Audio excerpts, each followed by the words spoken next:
Hello, everybody. Welcome back. This is episode 51 of The Vinyl Show, The Vinyl Collection. Look through the record shelves. It's a live chat. It's where we get together and we just have a good old fun time chatting about all kinds of stuff. Mostly, or sometimes rarely, we talk about vinyl. And that's what we're here to do today. Episode 51. 51. It's been happening. Lots of big stuff planned for this episode. I myself will be continuing the greatest albums from 1971 that are turning 50 years old today. That happened to be in my collection. So we'll be continuing to go through that. And of course, we have my guests as well here. Let's see if I can bring them in. I'm getting cues from my guests that they can't hear me. Is that true? Can you guys hear me? You're choppy on my end. Oh, great. I thought it was my end. It's all your ends. Bill's muted. I don't think he can. Yeah, I can't hear him. I don't hear Bill. No. Yeah, he gave this nice intro and didn't hear a thing. God damn it. Well, can you hear me now? Yes. Come on, you're Josh with me, right? Come on. I'm not muted. Everything. Can anybody hear Bill? I could hear Bill. He was choppy though. I can't hear Bill at all. Not a word. I can hear you two fine, but I can't hear him. Well, what could have changed? I don't know. Oh, shit. Kevin, you can hear me, yes? Yeah. I can hear Matt. Chris, you can hear me? I can hear you.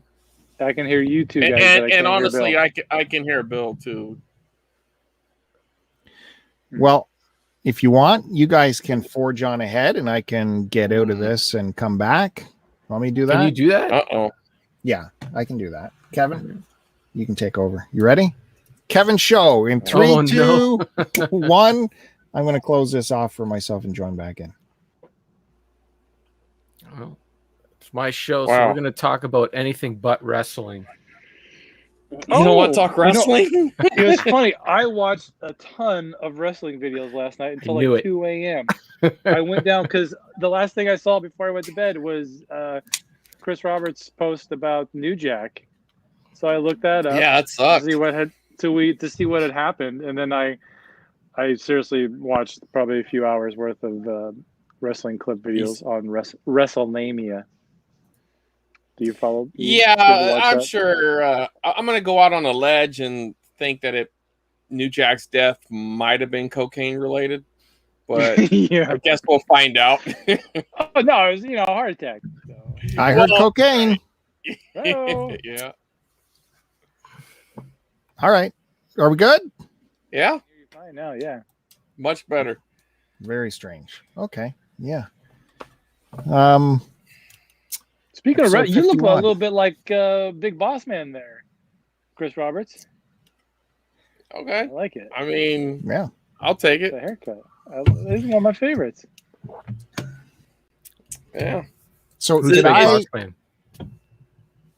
leave you guys alone for 2 wrestler. seconds and you start into the wrestling chat as soon as I'm gone? Immediately. Hey, in fairness, Kevin brought it up, so I did the little did. reverse psychology on these two. I said I know how to get them talking, and I just said we're going to talk about anything but wrestling, and they got right into it. That's it. Boom. Beautiful. Okay. Well, I think I was on for the beginning part. It might just been a glitch between me and Bandy, but like I said, please hit the subscribe button, hit the like button, join us in the live chat. You can chat with us in the chat screen here, and we'd love to see you there. That'll be good times, and we'll talk about anything you want. This is the Vinyl Collection, but it often goes in several different tangents, wherever it wants to meander, and we always start off with something vinyl adjacent. That's like a rule. So right away, we're not even going to talk about vinyl. So relax, take it easy, come on in and join the party. Talk about anything you want in the chat. It'll be good to see you. So Matt Bandy, it's good to see you, sir. You got bandana back. That's classic Bandy on the Vinyl Collection. Yeah, throwing it back. It's been a while, so I figured I'd bring it back. So plus, I just got out of the shower, so just keep my hair in place. So. Oh, well, then it will be cemented very close to your head after that, won't it? Mm-hmm. Oh. Okay. It's Kevin. Good to see Kevin. He had a big part in today's intro. I don't know if you guys noticed that. The computer picked all that. I was very tired in the last. There's lots of good clips there. Lots of good clips. Good to have you though. Thank you for coming back. Thanks for starting the show early. It's great. It's great to be awake for one of these. Anything for Kevin. Kevin says do this, I'm doing it, no matter what. Wow. Yeah, he gets executive privilege. Oh wow. Few can enjoy that. Except Chris Roberts gets it immediately. He is high up in the producer scale. It's good to see you, sir. Back on the show. Yeah, finally you had a day off, and you had it on my day off, so it worked out good. That's all we got to do, I guess. Yeah, it's been rough, but that late season push at work. Oh yeah, I guess it is. Yeah, we're in May now. Winding it down. So are you right early in the morning all the way till? Yep, about 6 to 9. Wowzers. Yeah. It's a long day. Yeah. That's a good haul. Yeah, it is. Checks are nice. It just doesn't leave them a lot of time to do anything on the weekdays. But fuck it. Do shit on the weekend. Well, I'm glad to have you. We did trade off Curtiss to get Chris Roberts today. So, It's a much taller trade. Yeah, okay. We get very good. Much taller. Hopefully we'll have Curtiss back soon. But very glad to have Chris Roberts back. Chris Roberts has a varied collection of all kinds of things, and I've seen little previews of it on his social media. Yep. I pulled a little bit of everything over the last few weeks, so I got a lot of crap, but I'll breeze right through it. Take all the time in the world. I think I got something Kevin might like. I mean, I put it on the internet, so I don't know if he noticed it, but I did see it. I saw it before we started. Yeah, and I should have waited, but I got impatient. But I thought you might like it. Right.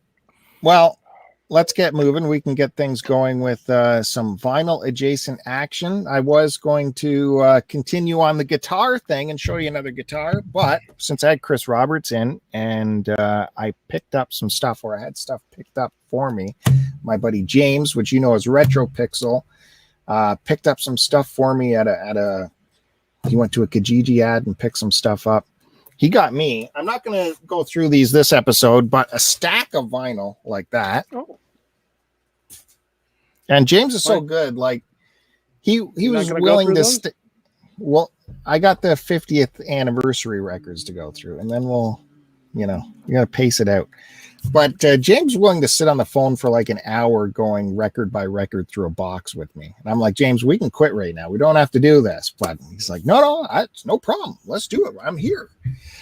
Okay. And he did have something in his basement he's been trying to get to me for a while. And it finally arrived. And you guys know I have a little telephone collection. So he got me this telephone here. This took an afternoon of restoration, though, to get to this layer of gloss and cleanliness. Touchtone. I'm obviously jealous of Chris Roberts' bold primary colored phone, which is very hard to find in Canada. But this was a weird color I hadn't seen before. No, that's a good one. It's weird, man. I asked both my kids, what color do you think this is? I asked, Android has like a color selecting app, so you can, for paint and stuff, to tell exactly what color it is. And it called it more of a gray, but I don't know. I see like more leaning like towards silly the putty pink. to me. It's Silly beige, putty? Isn't it? Yeah. It looks exactly like silly putty. This is going to be one of those dress things where if it was a blue dress or a gold dress. Maybe. My parents always got phones that color. It's not called the it beige beige. you're thinking of. Yeah. We all had beige phones. It's not that. It's definitely more in the gray, but I think it's more rosé or fuchsia or like anyways, it's not going to show up good on this. Well, feed. it looks cool, man. Good job. Spent a long time refurbishing it. It had this, someone had taped like phone numbers here with some kind of tape that turned into some kind of cement that permanently bonded with the paint here. But I used like at least 4 different kinds of cleaners and plastic cleaners to get that off. But it finally came out, and I don't know if you guys in the States had this, like growing up, you didn't own like your own phone, right? You rented it from the phone company. These things were too expensive. It was another like hustle by the phone company to get more money out of you. Though they'd rent you your phone. And it's so great to rent from us because if anything goes wrong with the phone, you can return it and we'll fix it for you. Right? Now you didn't happen to have any cool stickers like this, did you? Remember all the what was it? Like long distance. Right. You know, you called these numbers before you called long distance to get a better break on your. Yes. I had that phone, Chris Roberts. I had that phone too as a kid. I actually had this phone too. This isn't my childhood phone because I actually broke it in a rage with a girlfriend. But this is it's a very similar one. This is the Radio Shack model. The one I had was a Conair, if I remember correctly. Conair. I don't know how you say it, but anyway, it was Radio Shack too. Yeah, but yeah. That stickers like that, man, you gotta leave on. I can see what you took off. Sounds like homemade shit, but yeah, it was just handwritten stuff. But this stuff is like that call 1-800-ATT and 1-800-collect and all that. I love that shit, man. Well, what I was getting to, like these would get returned to the manufacturer and they'd get fixed if you had any problems, and they'd come back to you. So when you clean these and take them apart, you'll find so many different parts of different vintages inside. And so what I found the most interesting, this is from 72, this phone, I think. And then all the parts are a lot of different years. So in here. Well, they had touch tone in 72? It might have not been touch tone. It might have just been pulse at that time, but with buttons. So you take this part off and there's your microphone. And they use the same kind of microphone like since the 20s. Same part. Oh, there's a date on here. Let's check the date on this.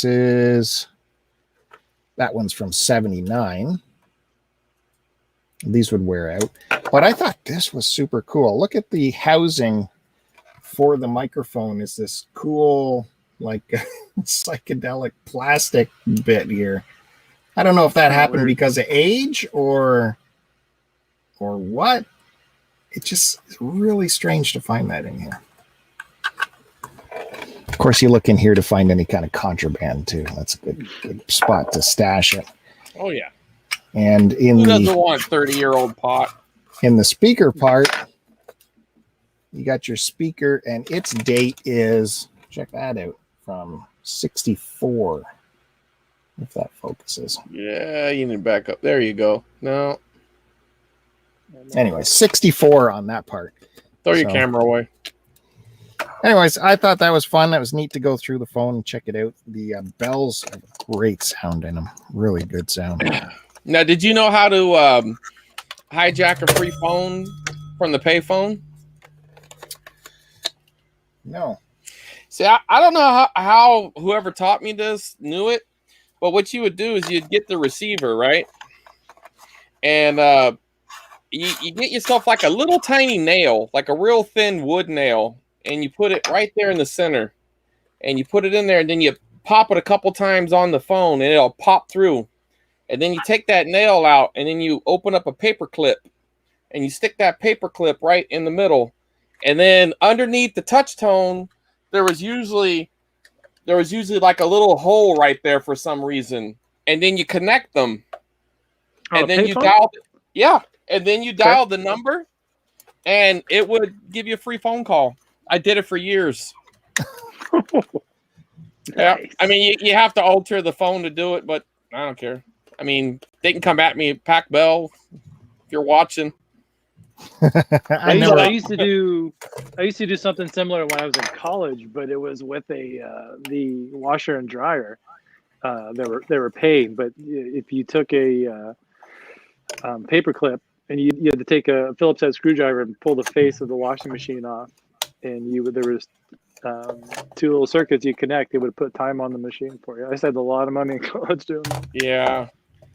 I would also, before I learned that trick when I was younger, one time I had put change into a payphone, And I called them, and it took the change. It didn't make the phone call. So I called the operator, and they instantly just connected the call for me. So I thought, oh, well, I'm going to do that every time. So I'd call and say, hey, the phone took my money. And they'd be like, okay, well, we'll just dial it through.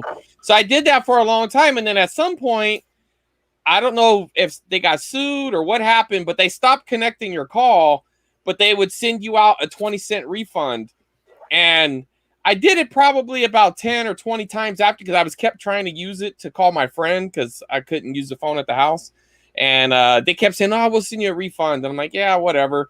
And then all of a sudden I started getting these 20-cent checks in the mail. And my dad's like, what the fuck's all these checks for? I was like, I don't know. He's like, well, what are you going to do with them? I was like, I don't know. What can I do with them? Can I cash them? Say nobody going to cash a 20-cent check. I was like, oh, fucking. I had like, I don't know. It was only like $5 or $6 total, but it was like a shitload of 20-cent checks. It was like that Seinfeld episode where Yeah. he got hand cramp from writing all those 5-cent checks. Yeah. Yeah. It was an endorsement. Yeah. The Or endorsement. not endorsement. Yeah, from the royalty Japanese check for- commercial. Yeah. Yeah. All right. So yeah, that's my phone. You know what? I'm going to show you That's one. real vinyl adjacent right there. I'm going to show you one. There's probably record, some just 'cause- vinyl in there, right? Just because Bandy Sure. made me feel so guilty. This is what James first sent me that caught my eye. Anyone recognize this? Fascinating. Oh, What's is it that say on Alice there? Cooper? Yeah. Man, you're Also good. Love. You're good, Kevin. Yeah, I had never seen this before. It's Alice Cooper record, We need to get this dude on a fucking game show. Muscle of Love. It still has the puncture through here, and it was Tom's. I don't know if you can see his name there. Yeah, you could erase that shit. Tom And- Glavine? Tom, the baseball player? Is that Tom Glavine? The Tom Glavine? The Atlanta Might be. Braves? I You don't know better if this. double check that signature before you fucking erase it. Might be There worth you something. go. I guess you can't see that. It's very lightly printed here. It says Alice Cooper. Jeez, that should be Kevin here. Get out the Muscle of magnifying Love. glass. Anyways, it's stamped. It's very light though. It's hard to see what it says stamped. And then it opens like this.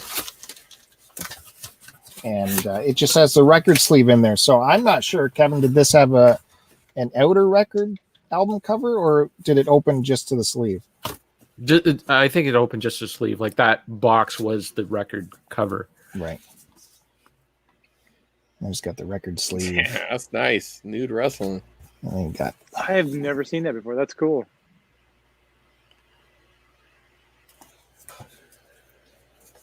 puncture still going through there. And take a little look. Quick little looky.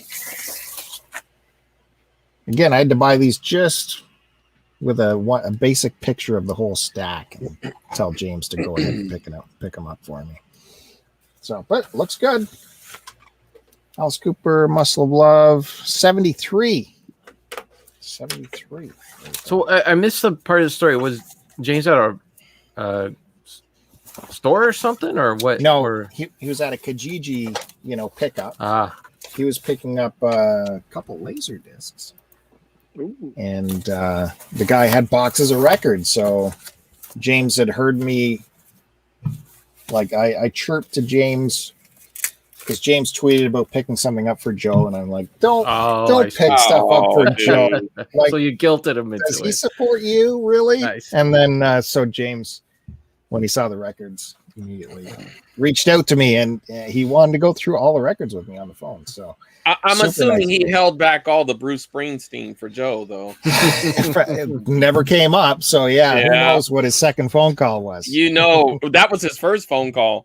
Oh, I bet you. damn it. The Bruce went to Joe. But thanks, James Retro Pixel. He even drove these to Joe's house and then had Joe deliver them to me at work. Oh, the ultimate burn. I said, 2-for-1. I said, James, seal them all up so Joe can't go through them and pick which ones he thinks I don't deserve. So thank you, James Retro Pixel. Follow him all over the place. Good guy. So there you go. There's my first little bit. Let's pass it on over to Matt Bandy in the top corner, top row. Matt Bandy this week. Yeah, it's been a while. I was surprised I was the first one here today. Yeah, I was getting nervous early on. I got to tell you. I too have some vinyl adjacent, very vinyl adjacent, but this was something that came in the mail for me. I have opened it, but pretend like we didn't. It was a pretty big box. Yeah. I'm going to say this weighs about 20 pounds. Omaha steaks. No, it's not edible. Any guesses to what it is? I'll give you a clue. 20 pounds. Oh, a bunch of pins. What we got there? Oh, you got Stop there. There you go. Bullet in vest. The bitter end. Yeah. 20-pound vest. A new. Nope. Yeah. No. War vest. Or whatever they're called. Battle chest. Brass knuckles. Nope. So we see what. Oh, this is, right? you got a pin maker. I did. Oh, That's what you got. Oh. There you go. Because he said 20 pounds and you're breaking out pins. That's awesome, dude. We're gonna have to get together and yes. I have to make some pins. Yeah. So collaborate. I got, this is from American. What was the name of the company? American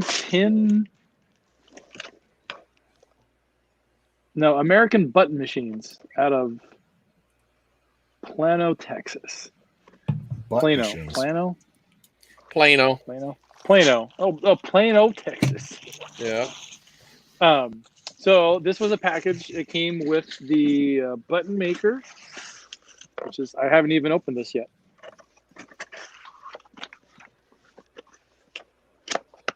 Man, you're so crafty. I like to think I am. You are. You make a lot of stuff. So here is the press. Right here. That's really cool. It does kind of stink. Ooh. It's like oil or what? So I guess, it has a little, there's a couple of different, there's like, I'm not going to pretend to know how to use this because I haven't used it yet. I've watched a few videos, but you got your paraphernalia here, different parts of the pin. And then you get your artwork, and part of the button goes in here. You press it, stamp it down, and flip it around, do the other side, and then you got your pin. Now, how do you get the artwork? Are they just printouts? Yeah, there's like it's different software you can use to make your design or take whatever image you want. And convert it to, this is a 1-inch pin press. So it goes 1 inch, 1.5, 1.75, 2 inch, and then up from there. Yeah, do you have the ability to expand on that, or it's just no? I don't. I think the presses are. I don't think you can get different casts for them. Okay. I think it's a whole nother. Which I was kind of bummed on that. I'm like, okay, I figure you get one and you can switch out the cast to make it, which whatever size you wanted. But yeah, that's not the case. We're looking at this. I can see because this part here, right, is that would be a bit to change. Yeah, it's only for the size of this. So it would be like 3 different parts, and I'm sure the disc would be a different size. Because they go up to they have one that makes a 6-inch button. So that's huge. Can't imagine what would you need with a 6-inch button? Where would you put that? I don't know. So might need to cover something up with that button. Yeah. And it came with this graphic punch too. So this is what I'll put the paper in to punch out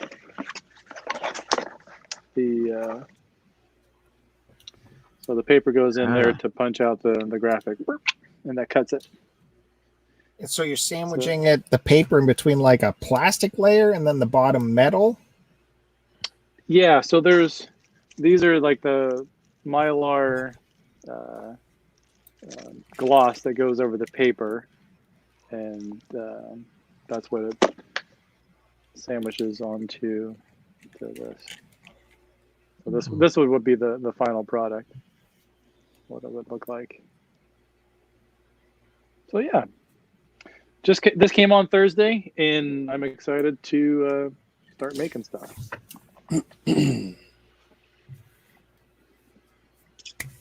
Cool. There you go. Yeah, Well, I'm excited. Start to continue buttons. Yes.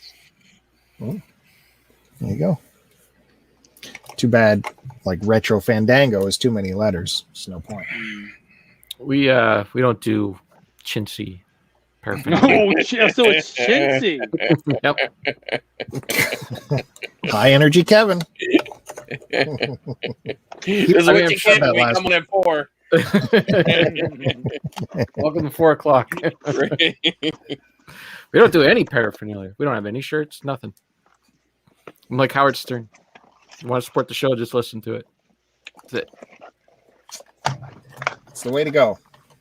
Well, we might as well go to Kevin right now and see what he's got for us. He's been skipping the adjacent for the last couple of weeks, by the way, but we'll see what he's done this week.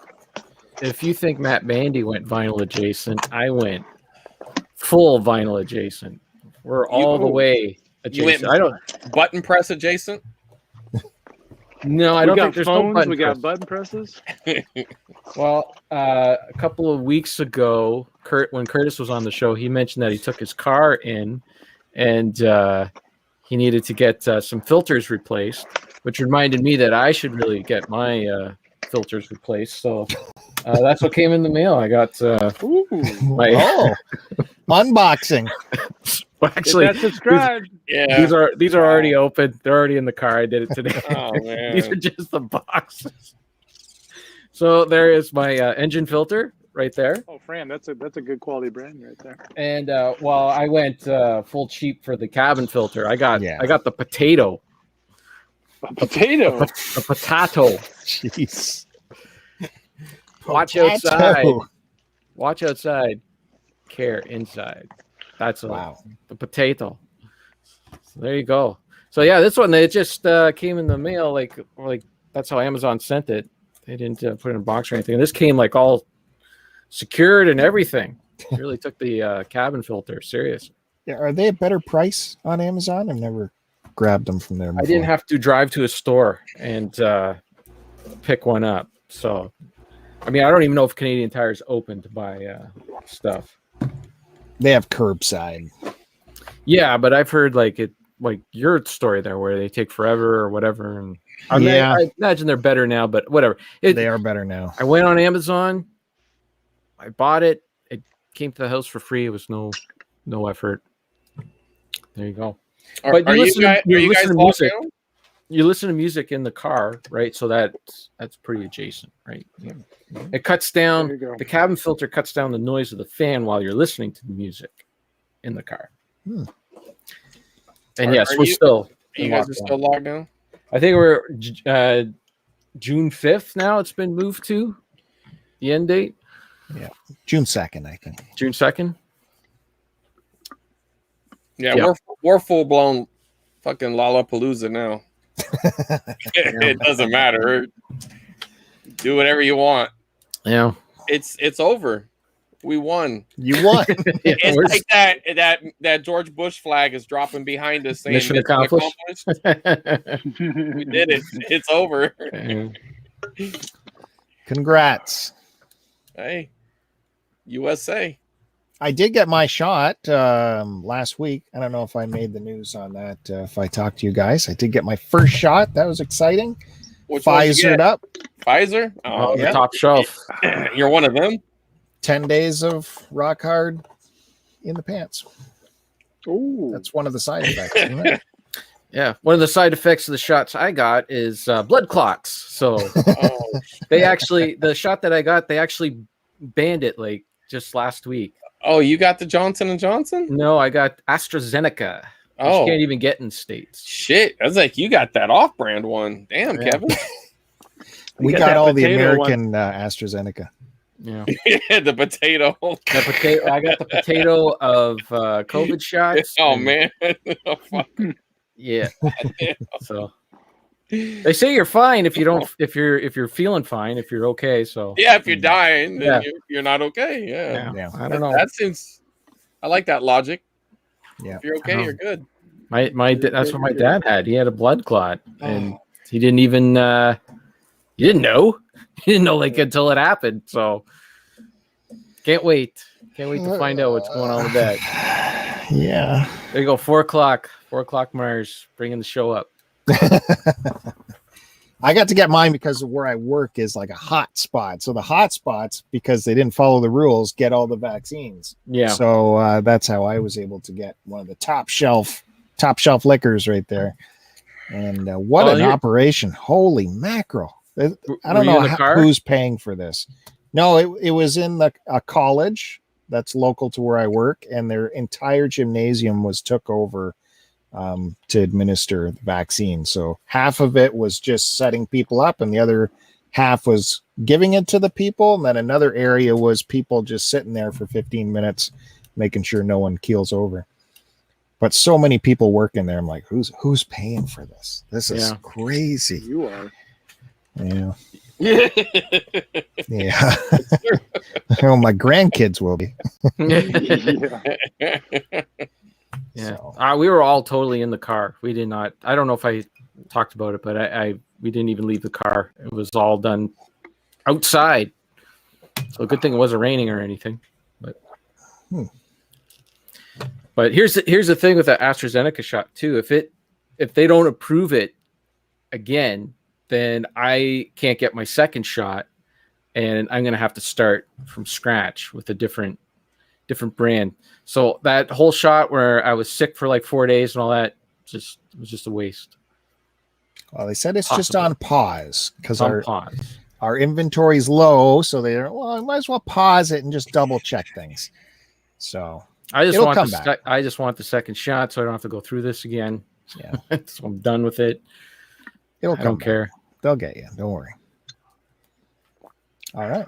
So a little bit of shot talk before heading over to Chris Roberts. Notice his camera angle, by the way. I do notice his camera angle. Might be foreshadowing. Well, maybe. I just there's something over here. It's going to be easier if I lift it from here to show it, as opposed to if I was in my normal angle. But I actually really have vinyl adjacent today. So first one I'll start off with is that VHS I was talking about earlier. I have to assume this must be some sort of benefit concert for the hearing impaired or the deaf, or no. It was the tie-in with it was Tears Are Not Enough here in Canada. What the heck was We Are the World?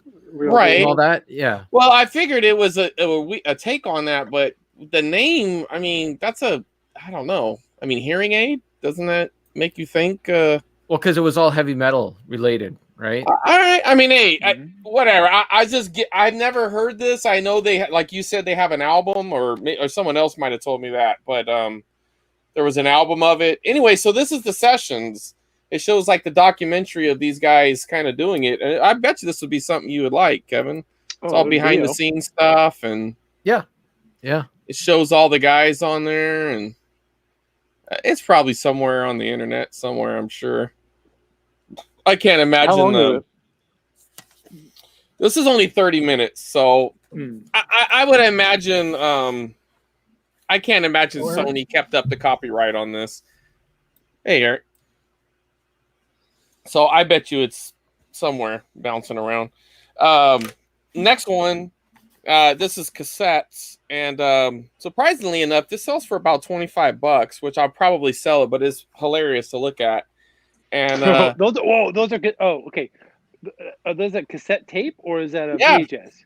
No, these are cassettes. Oh, okay. Because I saw you post that. I was like, how are you making a VHS about walking? No, these are. How are you gonna do that? you're supposed to listen to these one, okay, if you're taking a walk, and the other if you're taking a hike. So one 30 minutes and one 60 minutes.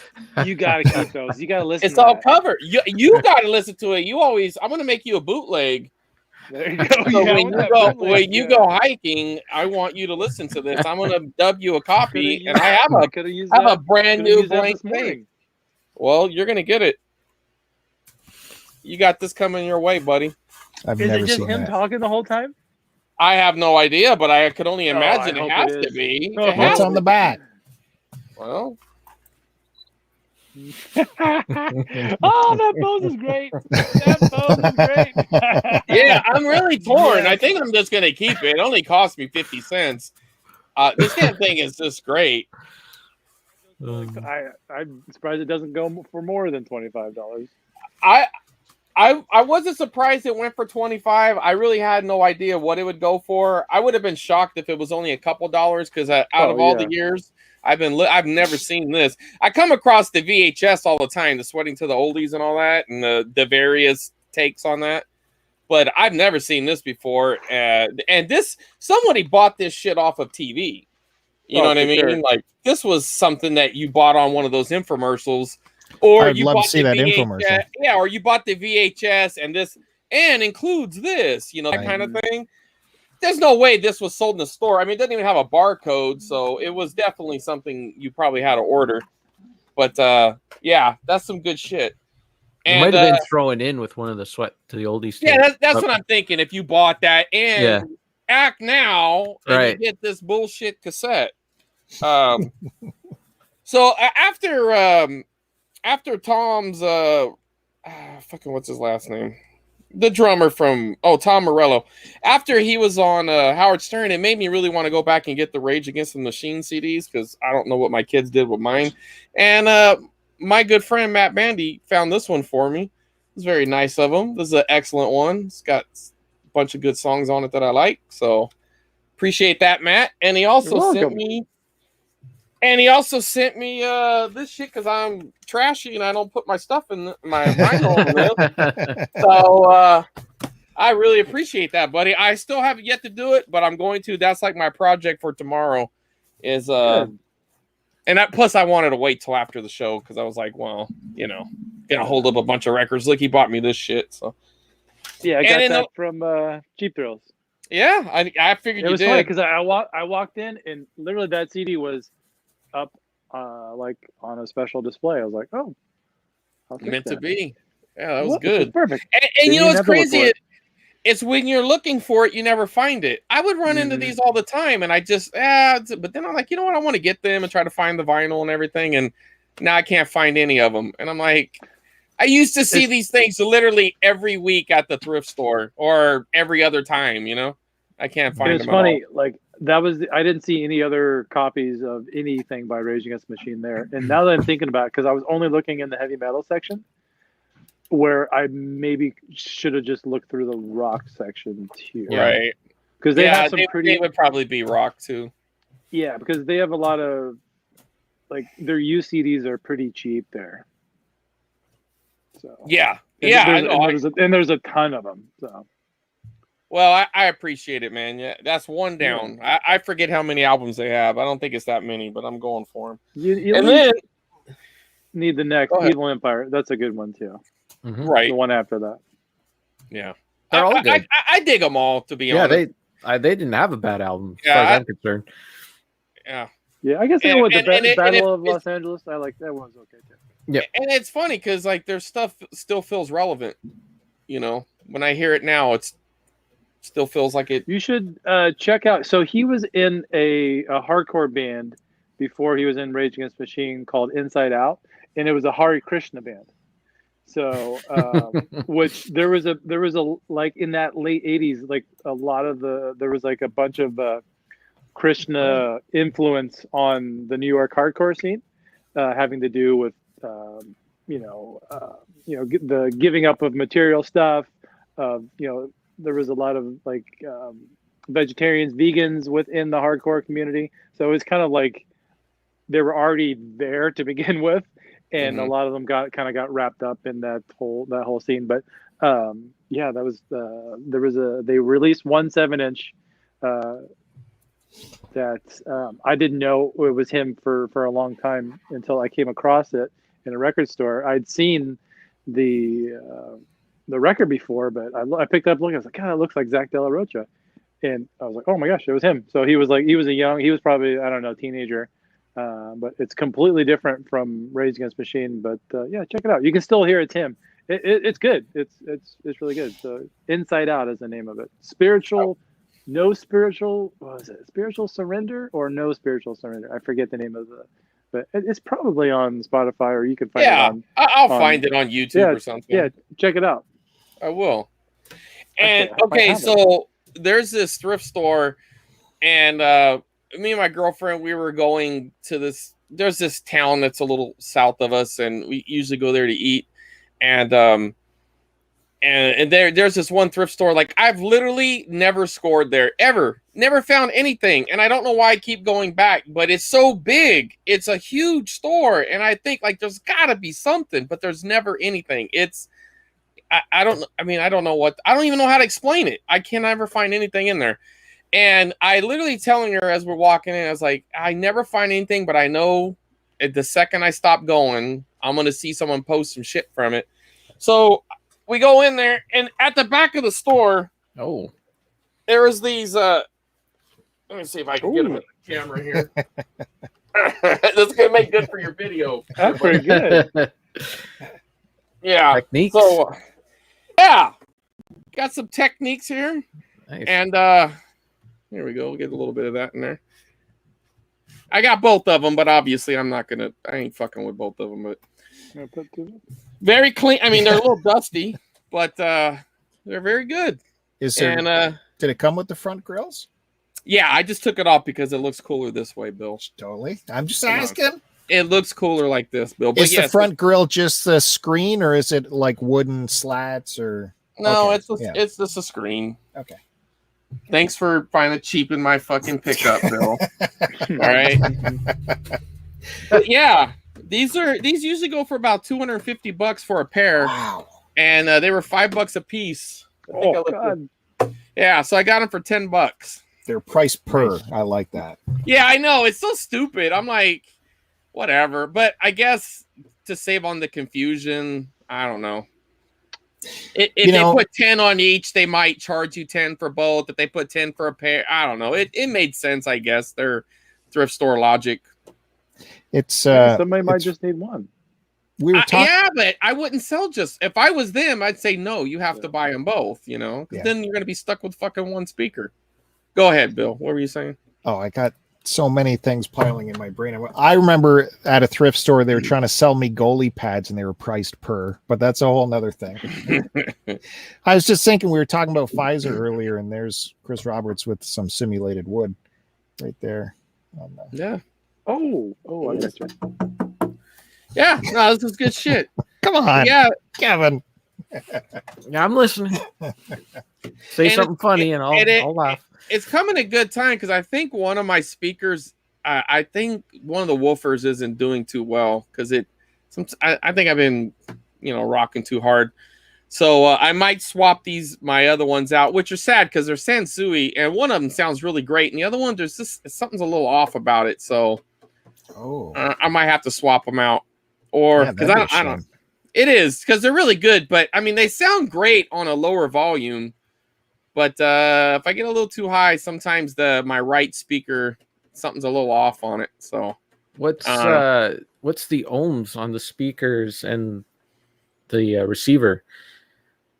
Yeah, I know what you're getting at. I have to check all that shit because a lot of people look at the watts, like how many watts something, but the watts aren't really that important. It's the impedance.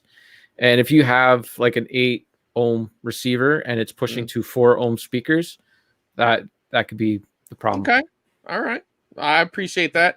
I did hook another receiver to him before, but that receiver just wasn't loud enough. So I just need to. That might be the other option, is to test them with another receiver. Yep. I got a couple other ones, but that's a very good suggestion. Because frankly, the receiver I got, it's super loud, but I don't care. I'm not married to it. It's all cheap shit. I get them that. I mean, it's a nice Kenwood receiver, and it pumps it out. It's very loud, but I mean, it cost me $10, so I don't care. You know what I mean? It's not like I fucking $1,000 in on this shit. So right.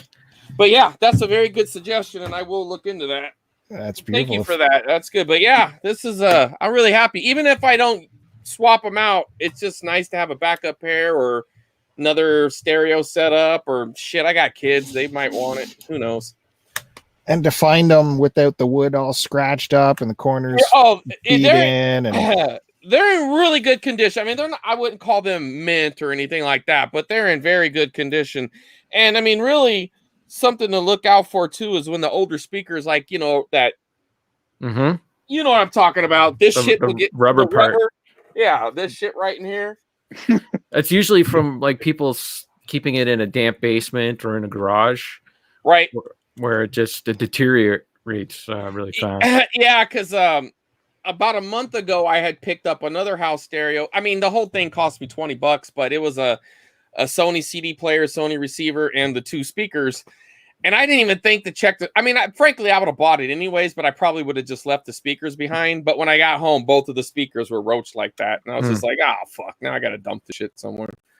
But the receiver and the CD player was great. It was still a really good buy. It just, I was going to give the whole setup to my son. And I'm like, oh, shit. I can't give him like janky ass speakers. You know what I mean? Yeah. But anyway. Just thinking too, with what Kevin was saying, I think, as we were saying, Pfizer helps out with impedance too. You're really that was better. That was a better one. Come on, they got a show here, folks. 2 hours. Yeah. That's right, Chris Roberts. That's all right. Go ahead. That's it. Well, I mean, I got more shit, but you know. Good for round 1. No, I love seeing those speakers when you showed them on your very popular Instagram. Yeah. And I figured it'd be fun to stick because, you know, you got the TV and the lamp and the other shit. So I figured you would like that. That's true. Yeah. Cut all that stuff together. All right. So, Mike LeBrain has popped in. Hello. It's good to see you. I guess he's, what's today, Saturday? Is it the one night a week he doesn't have a show on, or what's the deal? He must have a show coming on later. I think he only does a show once a week. Not according to all of his promotion. There's shows every day of the week. Well, he promotes the show every day, but I think it's only one. He's talking about doing shows on Saturday, though, so maybe you got to step it up, Bill. Oh, my God. Well, thanks for coming in. If you have any birthday wishes, I can totally read them at any time. Since we are back to me and we got Chris Roberts here, I thought I would bring this to clear up any confusion that might have come up before as we talked about Metallica and Guns N' Roses and concerts we may or may not have been at. And Chris Roberts didn't believe me. So here is the ticket stub of my first. You could have bought that big time concert. That's pretty dope, though. I'll give you credit. If you did, in fact, go to that concert, that's pretty cool. That was a reschedule because the first one got canceled due to Lars, or not Lars, but what's his face getting burned up. Right. James said, Yeah, James. There you go. Thanks. That was my very first big time concert. So that was quite an eye-opening experience. It was pretty wild. Was there any other bands that played that too, or just them? Faith No More opened. Oh, cool. And then I did something, if I'm remembering properly, because I was brought up, my dad, if we went to any kind of event or something, I remember at air shows, by the time you get to the end of the air show, the big closer, the Snowbirds, you'd be waiting the whole show for, and he'd be like, okay, get in the car. We got to beat the traffic. Let's go. And I'd be like, what the Snowbirds are? We got to get out of here. Got to get out. So I was kind of like that for Guns N' Roses, which played last. I think I pressured everyone into leaving before the encore. You didn't? Done. What? Yeah. I'm like, guys, there's a billion people here. We're never going to get out. Let's get going. But that's when you sit in the parking lot and you get high or something, man. Why do you got to leave so early? I'm a straight lace kind of guy. But there's chicks there, dude. Like, geez, I don't remember seeing chicks there. That was a pretty rough and tumble concert. And if there were chicks there, they had knives. Well, that's how you get your cherry pop. Okay, Eric's taking off. Thanks for stopping by, Eric. Good luck with the hot water, Eric. Yeah, good luck with that.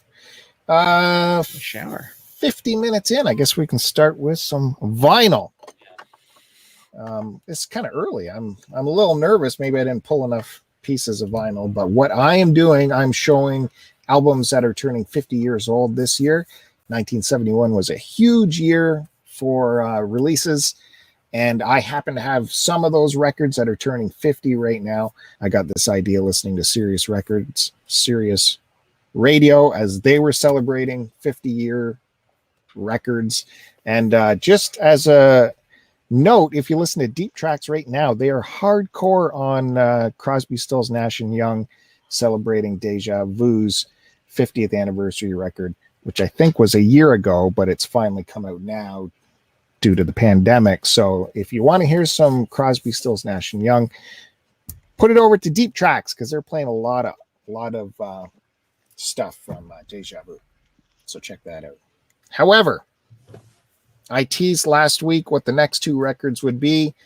We had talked a lot about the Fillmore East, and I said my next record would be a big-time Fillmore East record from 1971. Kevin, as tired as he was, shouted out some things, and he might have got it right. Geez, what's bigger at the Fillmore East than the Allman Brothers at Fillmore East? $7. $7, I know, eh? That is some old school record show. How many fucking instruments did they have? I mean, was there 6 dudes there? Well, they had 2 drummers, yeah. 2 drummers. Bass, like an overkill. Guitar players. You gotta chop that check up 6 ways. Well, just the organ was huge. Hey, wait a minute. Flip that back. Yeah. One of those guys are a real brother, though, right? Yeah. Yeah. Like he's not their brother, but he's right. I mean, are they all related besides the one on the left? No, I think just the 2 were brothers, right? Okay. Just Greg and Dwayne were brothers. Yeah, okay. I was gonna say those other guys are just in the band, right? Yeah. All right. So yeah, this is their first live record, and this is an early pressing of it. They would re-release this several times because it just became the Allman Brother album to have. And even though this is a double, 4 sides of music, there's only 7 songs on 4 sides of music. How they even got convinced, who's the record label? Capricorn, I think. How they convinced them to allow just 7 tracks on 2 discs is something else. But man, this is the album to do. Fillmore East, Bill Graham booking them in there. He knew talent when he heard it, and he especially knew jam band talent, and he knew how to group people together. So he put the Allmans with Grateful Dead, throw a little Santana in there, just mix them properly and promoted them properly, and could really get the name out there. So as soon as this came out, it went huge for them. The band, so this was recorded over, I've got this thing stuck on here, recorded over 2 nights, I think 2 or 3 nights at the Fillmore. What do you think they got paid, the band? What does a band get paid for playing the Fillmore in 71 from Bill Graham? Any guesses out there? $200. Wow, you are not paying bands very well. I'm gonna say $3,000. Is $1,250 for the whole band to split that. I'm gonna assume some of those guys didn't get the same share. I'm just gonna say, I don't know, probably that guy on the left. He probably got less. Almonds, they were not like a big band at the time, and that's why they weren't getting paid that much. They weren't even the headliner at this act. Johnny Winter was but $12,000 for 2 days. No, sorry, 1,200. 1,200. Oh, did you not say 12 grand? I said 1,250. 1,250. Okay, so $1,250. Oh, that ain't shit then. Yeah. To be fair, though, like 12 grand, like that seems like a lot of money in 1970, whatever. But yeah, well, the ticket prices were probably only $2 or $3, right? And Fillmore is not a big venue. I think it was only like somewhere between 5,000 and 10,000 people. I think. Mm-hmm. Sounds about right. They had, I think it was these guys had a road manager the year before. Had killed a promoter. Their road manager killed a promoter because promoter refused to pay them.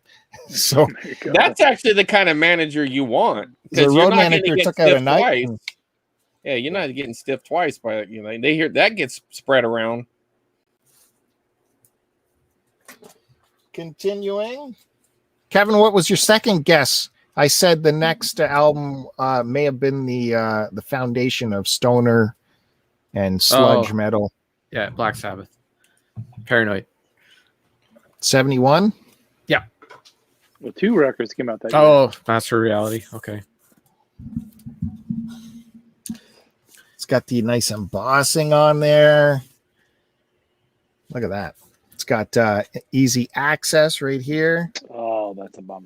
That's total bill condition. Oh, what? You throw this out just because of that? Come on. Get a Sharpie and just color right over that shit. Yeah. I wouldn't throw it out. I'd get a better copy. And I think this is my upgrade. I'd give it to Bill. Yeah, pretty sure this is my Trade upgrade. it to him. Sell it to him. It's got a nice replacement liner in there. Man. So yeah, this is what people say is the birth of stoner rock and all that stuff. Do they say that? They say that. Yeah, totally. I just didn't know if Bill was making shit up again. Iommi, he tuned down his guitar 1.5 steps to make it easier to play due to his injury, his factory injury with his fingers. So the bass guy tuned it down as well. And that's how they got that, deeper, wider sound, sludgier sound. It was only for a few songs on that album. That was their 3rd album by that time. So I think it was more for a sound thing. That the whole fingertips thing and him tuning down was, I think it's a little one of those stories that kind of got blown out of proportion. Oh yeah, okay. I think so. I think it was more of a sound thing. By the way, $12.50 in 1971, adjusted for inflation, comes to $8,242. That seems pretty solid for a low level band in a small venue. Yeah, I think that's fair. Yeah. Okay. I bet you they were pretty happy with that gig. Well, it turned out pretty good for them. That's for sure. Yeah. Wow, and they made a ton of money off that recording, so it did okay. And that probably doesn't factor in merch or anything else they might have sold, which I don't know how much merch they had, but yeah, sure they had something. I don't think so. I think Bill Graham was in charge of all the merch, which he made himself. So fuck that. Then. So going back, next album is another album from the Fillmore East. Any guesses? What's the next big Fillmore East record from 71? If I said I had a pencil front album. Joni Mitchell. Oh, Mothers. That was from 71? Yep. I thought he was full Zappa by 71. I think he was probably both. So is that just like, I mean, obviously he didn't write on it, but that's fucking funny. Oh, I know. Yeah. It's great. I mean, I love it. Like, it's simple. Like, check out the back. You want to see pencil. Like that's great. And even down here. I wonder what people thought of it then. Like now you look at it and it looks so ahead of its time or something, That totally looks like just someone wrote that, but yeah, it does. It's like a different looks like a different pen too. Yeah. So this kind of complemented his movie 200 Motels. It's stuff that he couldn't fit in that. So it's like a concept live album where they're kind of exploring the theme of being a traveling live band. And one of the big tracks on there is Mud Shark, which is the story of this band who there was a hotel in San Francisco, I think. The Edgewater Inn. Is that in San Francisco? I think it's San Francisco. Santa Monica. Anyways, it's on the coast, and you could actually fish from your hotel room. You could get fishing rods from the lobby and fish off the balcony. And there's a story there that they wrote a song about called Mud Shark. I think he references Mud Shark in some of his later stuff. I forget what song it is. Off of Posture. No. Zoot's Allure, maybe? I think it shows up on another album. So, yeah. Great album. Killer. Willie the Pimp is awesome on here. Good guitar number. Broken into 2 parts. Apparently part 2 in the original CD release of this album, they didn't add part 2 to the CD. Why? Why would they do that? Yeah, there's a Zappa documentary streaming right now. I believe it's on Hulu. Have you guys seen that at all? Or it's not free yet for us here, so can't get it yet. I don't know if it's new or if it's something that's been around for a while, but no, that's brand new. Oh, okay. That's on. It's by the. It's by what's his face there from John Winters. What's his name? Winters. No. John Winters. John Snow. Winters. No, from the movie with Keanu Reeves. Gary Busey. Holy. Patrick Swayze. Having a stroke. Yes. Yeah. Bill and Ted. Oh, Alex Winters. Alex Winters. He did this documentary he's been working on for like 10 years. He got permission from the family to get right in there, get in the vault. It's going to be awesome. We just can't see it here yet. Rocket Sauce here. What's up, Sauce? His son Dweezil has played quite a few times in where I live here. Right. That's the only thing that might be a little bit weird about this documentary is that I know they're not on good terms. Right. With the family estate. Dweezil's the guy, man. He's the guy that has all the Frank stories. So he's not included in that documentary, I don't think, because he partnered with the mother and the rest of the kids who have this beef with Dweezil. Dweezil can't even Rubin doesn't get along with Dweezil?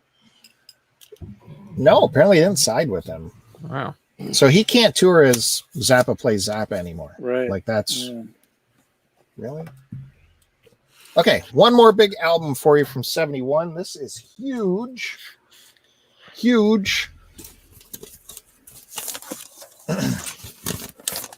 That's 71, man. What a year. Who's next?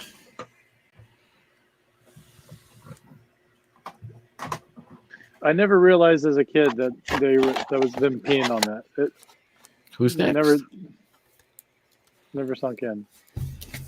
Yeah, apparently. So that's a take on 2001: Space Odyssey. It's a Keith Moon thing. He really liked the movie. I forget who he was chatting with, but they decided to do it as album cover. I got some real behind the scenes info for you. Apparently, the only authentic pee is by Pete. The rest is just water. And you only find that out here on the vinyl show. That's right. So, only place. There's the back there. A lot of synthesizer on this album.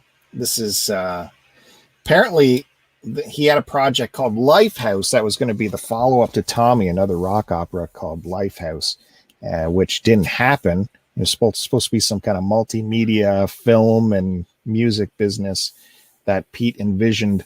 It fell apart, but most of that turned into this album. And early studio work on this album included Leslie West and Al Cooper, but not included in this album. Leslie West from Mountain? Yeah. Oh, cool. You have to get the extended edition on CD, and you can. He just does one solo on. I can't remember which song. I don't know. Says here, produced and mixed at Olympic Studios, but won't get fooled again. Recorded at Stargroves. Stargroves is actually Mick Jagger's home studio, so that's at Mick Jagger's house. So yeah, lots of royalty involved with Who's Next. Of course, it's you got to have this one, right? There's no. Oh yeah, you got to have this one. I think the only song that carried over from Lifehouse unchanged, or was it Lighthouse or Lifehouse? Lifehouse, isn't it? Lifehouse. Okay, I think the only song that came over unchanged was "Going Mobile." And I think I heard My Wife, Entwistle song was not a Lifehouse thing as well. I think. Right. That's what's in my head. Maybe I'm wrong. Yeah, I guess that's it. Hey, we were talking about 200 Motels earlier. This kind of coincides, kind of is adjacent to 200 Motels because Keith Moon worked on 200 Motels, the movie. So this was kind of being made around the same time as that. They had to wait for Keith to be released from 200 Motels to get going on this. All those great musicians coming together. Hello to Miss Elba Bob is back. It's good to see her. I haven't seen her in a while. And hey, I was saying the praises of James Retro Pixel. He is in the house. James is here. Oh, hey. I was showing off your phone earlier, James. James hooked me up with a bunch of records if you missed it before.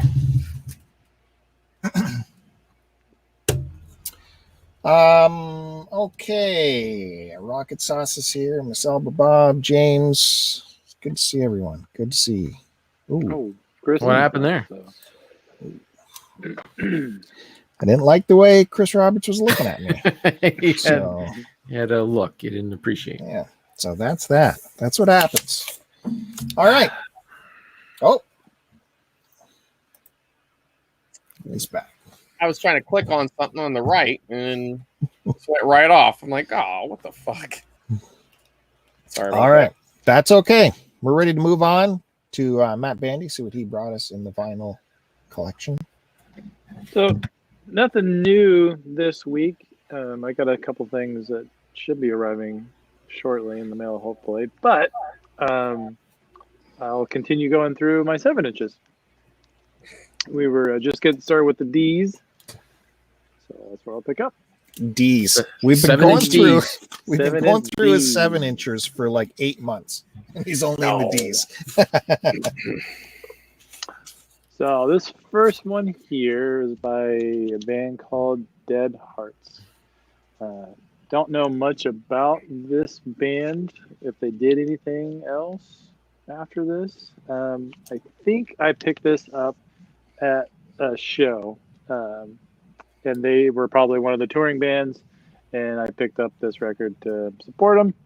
I don't remember a lot about this record. Honestly, it's been years since I've listened to this. But it's got a little gatefold here. The Words You Betray is the name of this record. So we got some ephemera here. This looks like it's an ad for some releases from Triple Attack Records, which is, I assume, the record label that put this out. Kevin, is that ephemera or not ephemera? I would say that is legit ephemera. Okay. Yeah, this is meant to be thrown away. There you go. Get rid of that. So if you want to check out Triple Attack Records, go to www.myspace.com/Triple Attack Records. To give you an idea when only one is left, them and Tom. Oh, look at this. Pink. It's pink. Got some skulls on there. If I remember correctly, this band sounded a lot like American Nightmare. There was kind of a lot of bands that were would sound like them. And I think that's what this band's on. This is not a record that I listen to very much, as you can tell, because I don't really remember much about it. On the inside looks like you got the little shot of the band here. And some, looks like ooh, that's a graveyard. Okay. And then the lyrics on the inside here. Looks like it was recorded in 2004. There you go. Dead Arts. Don't know where they're from. Don't remember.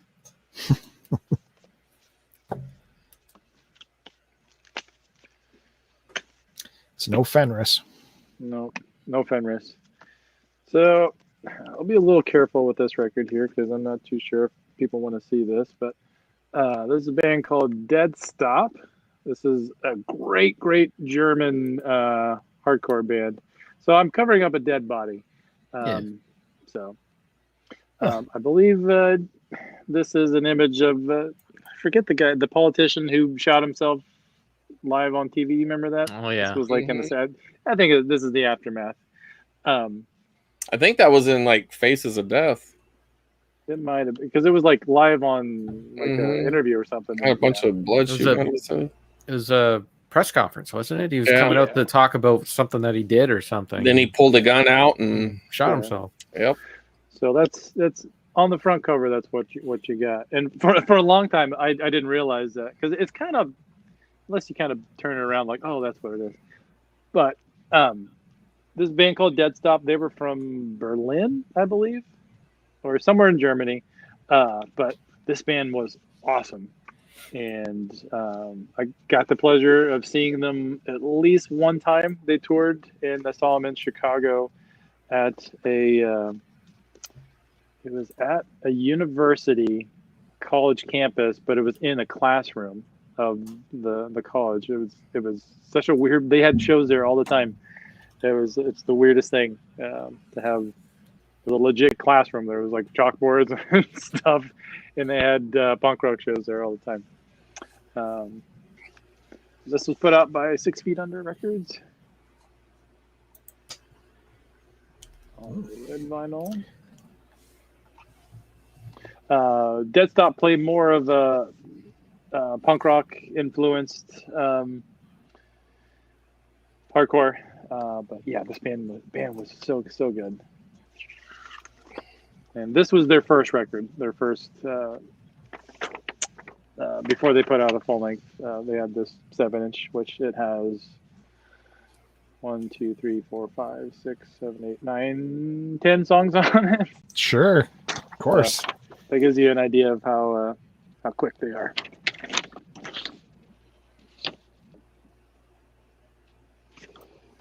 Just the lyrics and thank yous.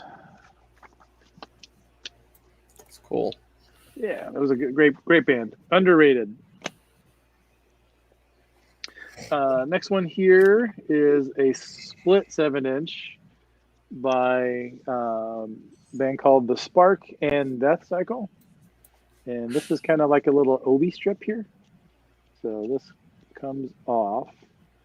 Oh, here's the back here. So that comes off there. You guys know what an obi strip is? Mm-hmm. Yeah, they mostly come on like Japanese releases. And it looks like this is a picture of, you got Jesus, Buddha, and what's the Hindu elephant guy? Vishnu? Yeah, but looks like they're all destroying a city here. And you got Jesus shooting lasers out of his mouth. Yeah, that's badass. Out of his eye. Yeah. And then That'd be a killer tattoo. That's like Old Testament Jesus stuff. Bringing the hammer down on somebody there. How is Jesus Old Testament? Is he doing that? Yeah, somebody didn't go to Bible school. Jeez, Bill. I thought you go to church every week. Right. Oh, what do we got here? So yeah, this was a split between the Spark and Death Cycle. I don't know if you guys heard that burp in the background. That was my lovely wife. Missed it. Yeah. Isolate that. Well, yeah, we got to isolate that. Yeah. Another one for the soundboard. I got some more ephemera here.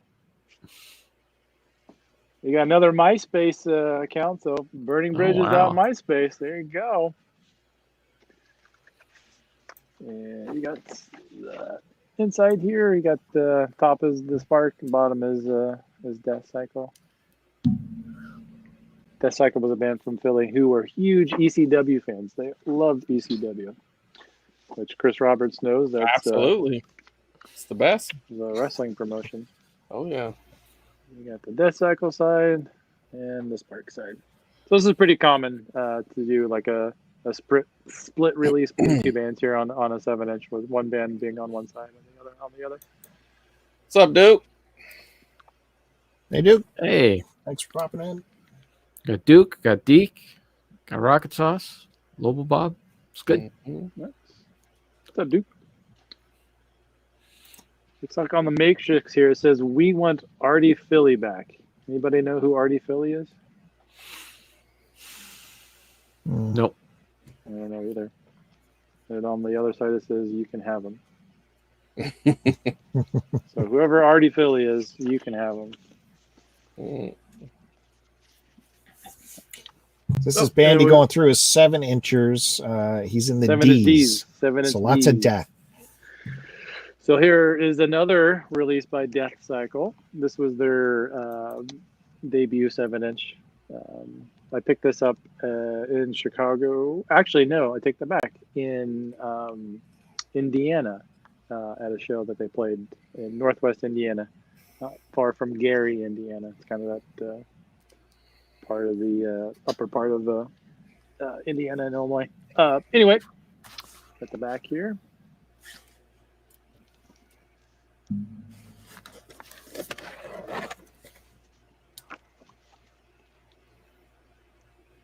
So the Death Cycle was another, to me, kind of an underrated band. They put out a few releases. I don't think they toured a whole lot, but they played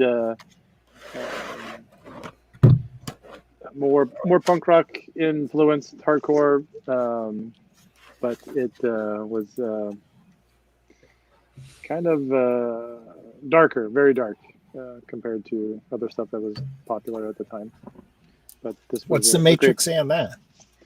What's this? It says B side, A side says ECW, ECW, ECW, and the back side says RIP. I don't know if you can see the matrix in there.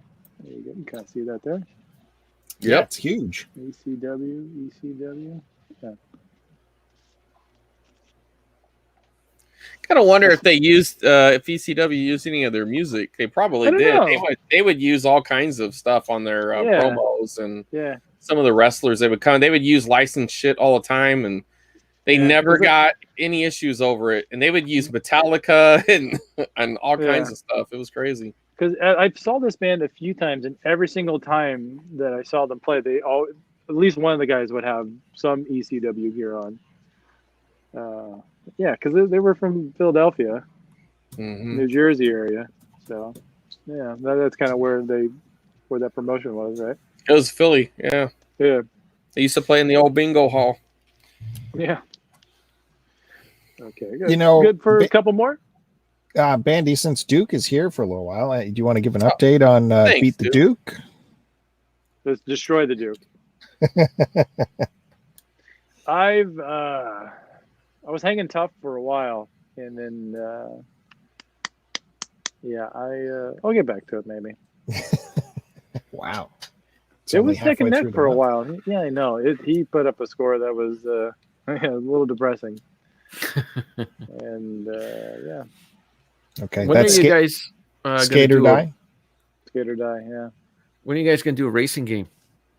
What do you want? What would you suggest, Kevin? What's a good high score? Well, RC program that kind of loops a bunch, and that's you get a score on that, right?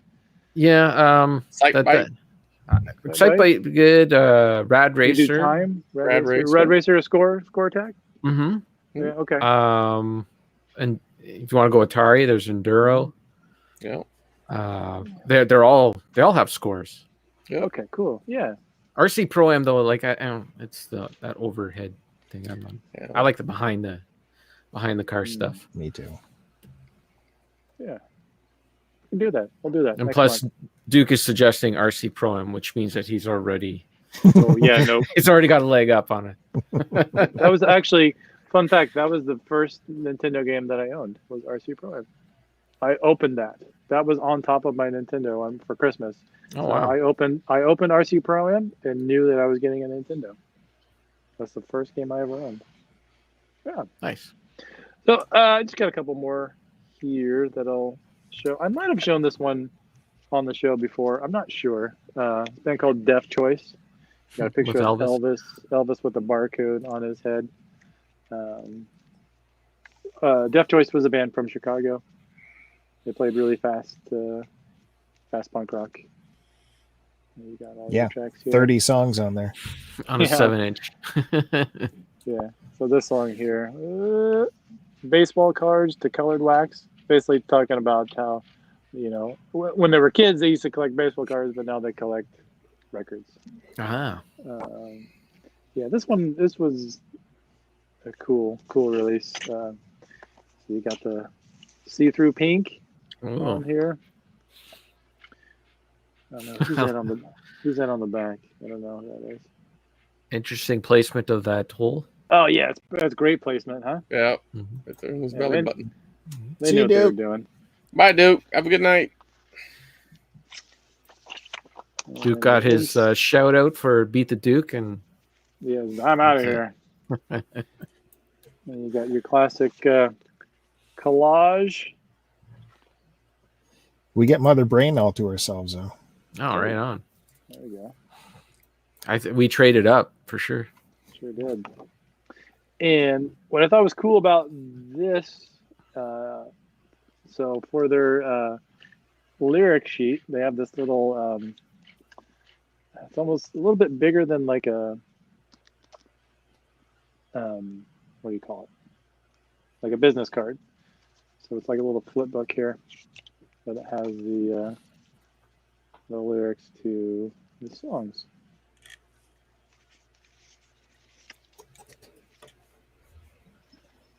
Oh, handguns and TV dinners. What's that about?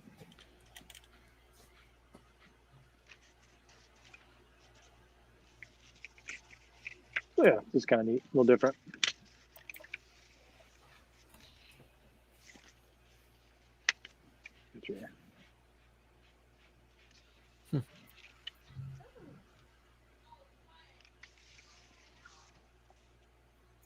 Bandy lost in the lyrics. We've graduated to Matt Bandy reading. That's what the show's evolved. This is going full Bandy. Where's the alert?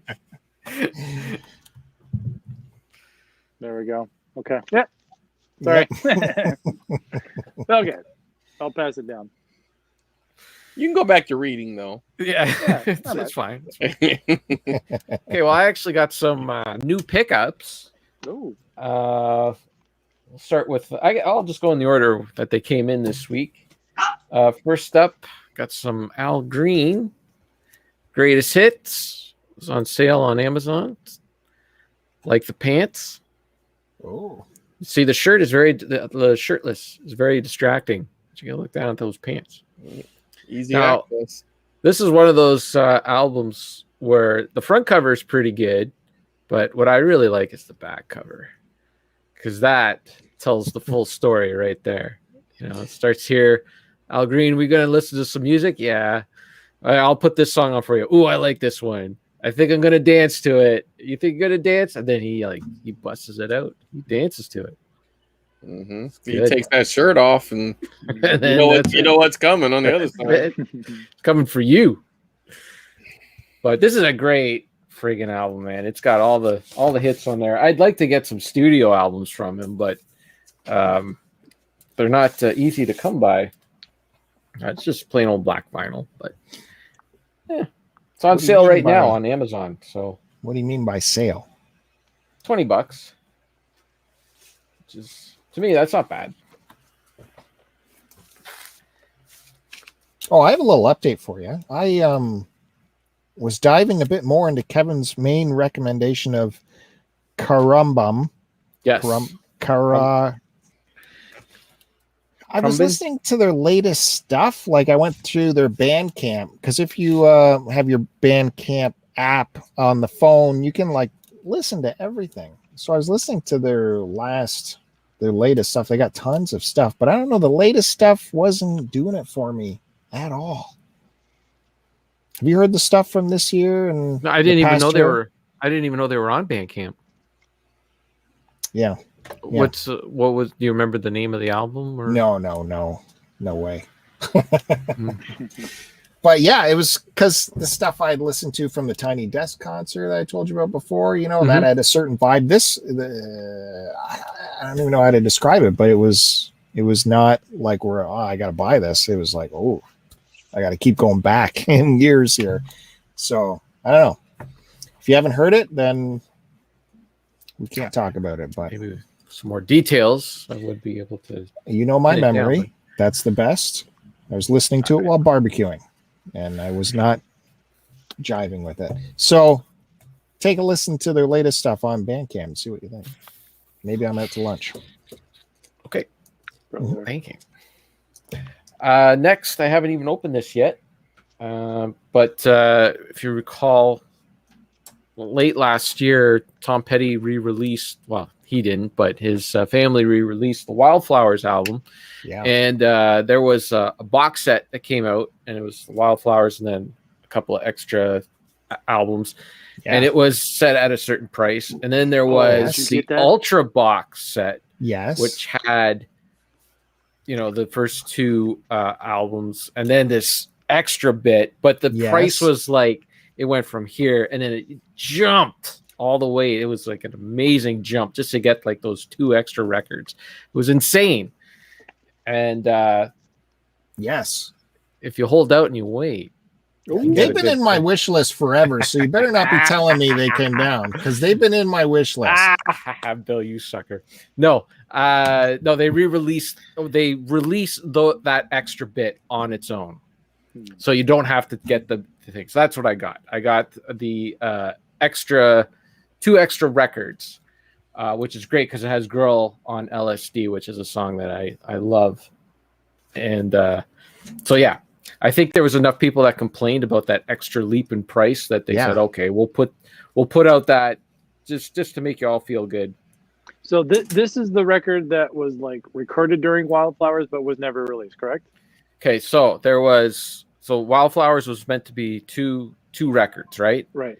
And he had a disagreement on pricing with the record company, so they said, okay, figure it out, and we'll only put out one album. So he had all this extra material, but there was also a bunch of other extra stuff, like just studio recordings and alternate takes and all that stuff. So they put that all out on this big box set, but it was really expensive, really pricey. Yeah. That's crazy to me. How old? When was that recorded originally? 1994, but they took a couple of years, right? So I think it's like all the recordings are in 92, 93, and it came out in 94. During that time, none of that stuff ever came out or was ever leaked. No, that's crazy. No, like there are some songs on here that were B-sides. Mm-hmm. Girl on LSD was a B-side. But yeah, for the most of it, it wasn't recorded. He did some like live, as they're testing out tracks and stuff like that. But none of the studio stuff got out there. That's wild. So, and that was the last project that he was working on before he died, was to get the extra, the entire set of Wildflowers out there. So it looks was that also produced by Rick Rubin? I don't think. I think they just kind of like did like a phone kind of thing. Like I think Rick Rubin kind of phoned it in. It was mostly the family that, like, it was Tom Petty that took it, and then the family kind of went in and finished it off. But there are some liner notes, like Rick Rubin's in the liner, they did an interview with him about the different songs in that. So he's involved in that end, but I don't know if he actually mixed it. I don't think he did. Okay. I mean, I could sit here and read it and find out where the. I'm going to do this is the rating podcast. All tracks produced by Rick Rubin, Tom Petty, and Mike Campbell. All tracks mixed by Ryan Hewlett. So I think this Ryan Ulate probably did the actual Ulate. mixing of all. But Ruben was in the studio for that. Yeah, he was in the studio originally for all that stuff, but the final mixing of the tracks on the albums, I don't think he was. Like, he would have done Girl on LSD because that was a B-side, right? But the rest, I don't think he actually did. Just previously unreleased track, previously unreleased recording. Anyways, that's the stuff, and then you get all your info in there. All in there. What did they call this release? So this one's called Finding Wildflowers. Finding Wildflowers alternate versions. So it was disappointing, like, not to have these in the collection, like, you know. But it was like just such. It was I can't remember what the jump in price was, but I remember the first set was like $150, and then it was like $300 for the next one. It was ridiculous. Yeah, the big one was really expensive. So I don't know how people feel who spent the money on that ultimate. I mean, you got more than just the 2 extra records. There was some stuff on CD, and how many records did you get for the 150?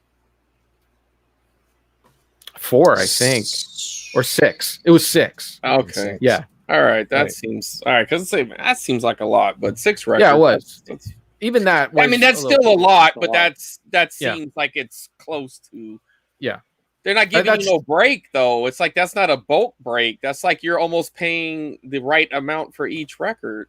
I'm also talking Canadian dollars, right? Well, so I know, but it's still your dollars. I mean, shit, it could be cheaper for you guys too. I mean, even at the exchange rate, that's what, like 111, 1 something. I mean, it's not that much. I think it was over $100 American. Yeah. Well, yeah, because I've my record store still has multiple copies of that, and it's pretty pricey. That's crazy. Okay, and finally this week, Kevin. Yes. How many Petty albums do you own? I think I showed them all on a previous episode, and there was 8. I'm going to say not 10, more than 5. But then on CD, I think I have almost all of them on CD. There you go. There you go. Forget about it. This just came in today. Van Weezer finally got released. I think they recorded this. Weezer recorded this like 2 years ago, and it got pushed back because of the pandemic, because it's a bunch of rockin' tunes, and they wanted to tour to support it. So finally came out. Van Weezer.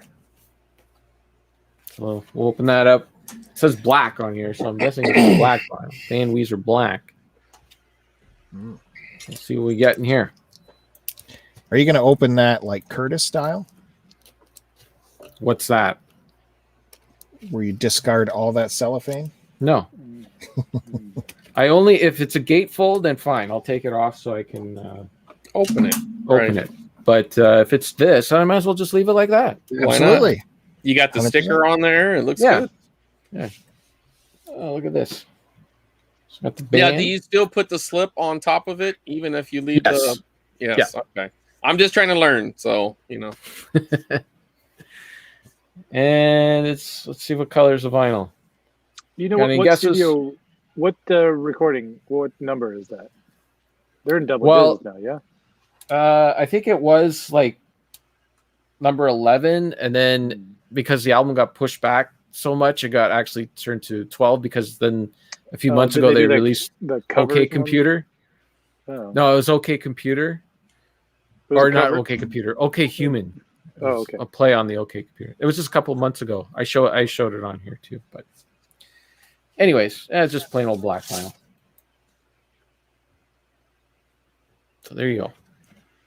The new Weezer.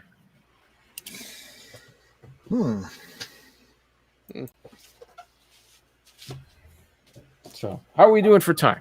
Do I got time to show some more of my R's in the collection? You can throw a couple out there. Okay, let's go we'll do the David Lee Roth. Everybody loves David Lee Roth, right? Yeah. I mean, I love David Lee Roth. So if you're going to get into collecting David Lee Roth, you have to start with the incredible EP, Crazy from the Heat. And make sure you do not pay any more than $2.99 for it. Because if you do, I paid less. You'd be crazy from the heat. Just a California gigolo. Girls. That's a good one, though. That's it. That's all you need right there. Those are the two big hits. Yeah. How are those other two songs on there? How are they? Yeah, I don't. I've never heard them. Are they? Yeah, no, I've never heard them, but I mean, those other two are classics, man. I mean, I'm a fan, so I love it. I mean, these were like, I remember California Girls and Just a Gigolo. Those were like my first music videos. You know, like what is this thing? Music videos, and that just opened up the whole world to Huey Lewis and Cyndi Lauper, all that stuff. Yeah. What a video! I remember there was a rumor that California Girls there was a naked girl in that video somewhere. So you'd try and record it somehow. You'd have to catch it on Much Music when it played, record it, and go frame by frame. There are so few tracks on here. This could almost be a 7-inch. Yeah. But with David Lee Roth, you go full 12. Full 12. That's right. So yeah, this was the EP that he released right after he left Van Halen. Put out those two videos, and because at the beginning, you know, the studio was all about David Lee Roth. Van Halen was like second place. Yeah, I kind of feel like Van Halen won that divorce. Eventually they did, but I think David did all right for a while there. Yeah, but their biggest album was the Hagar album for album sales.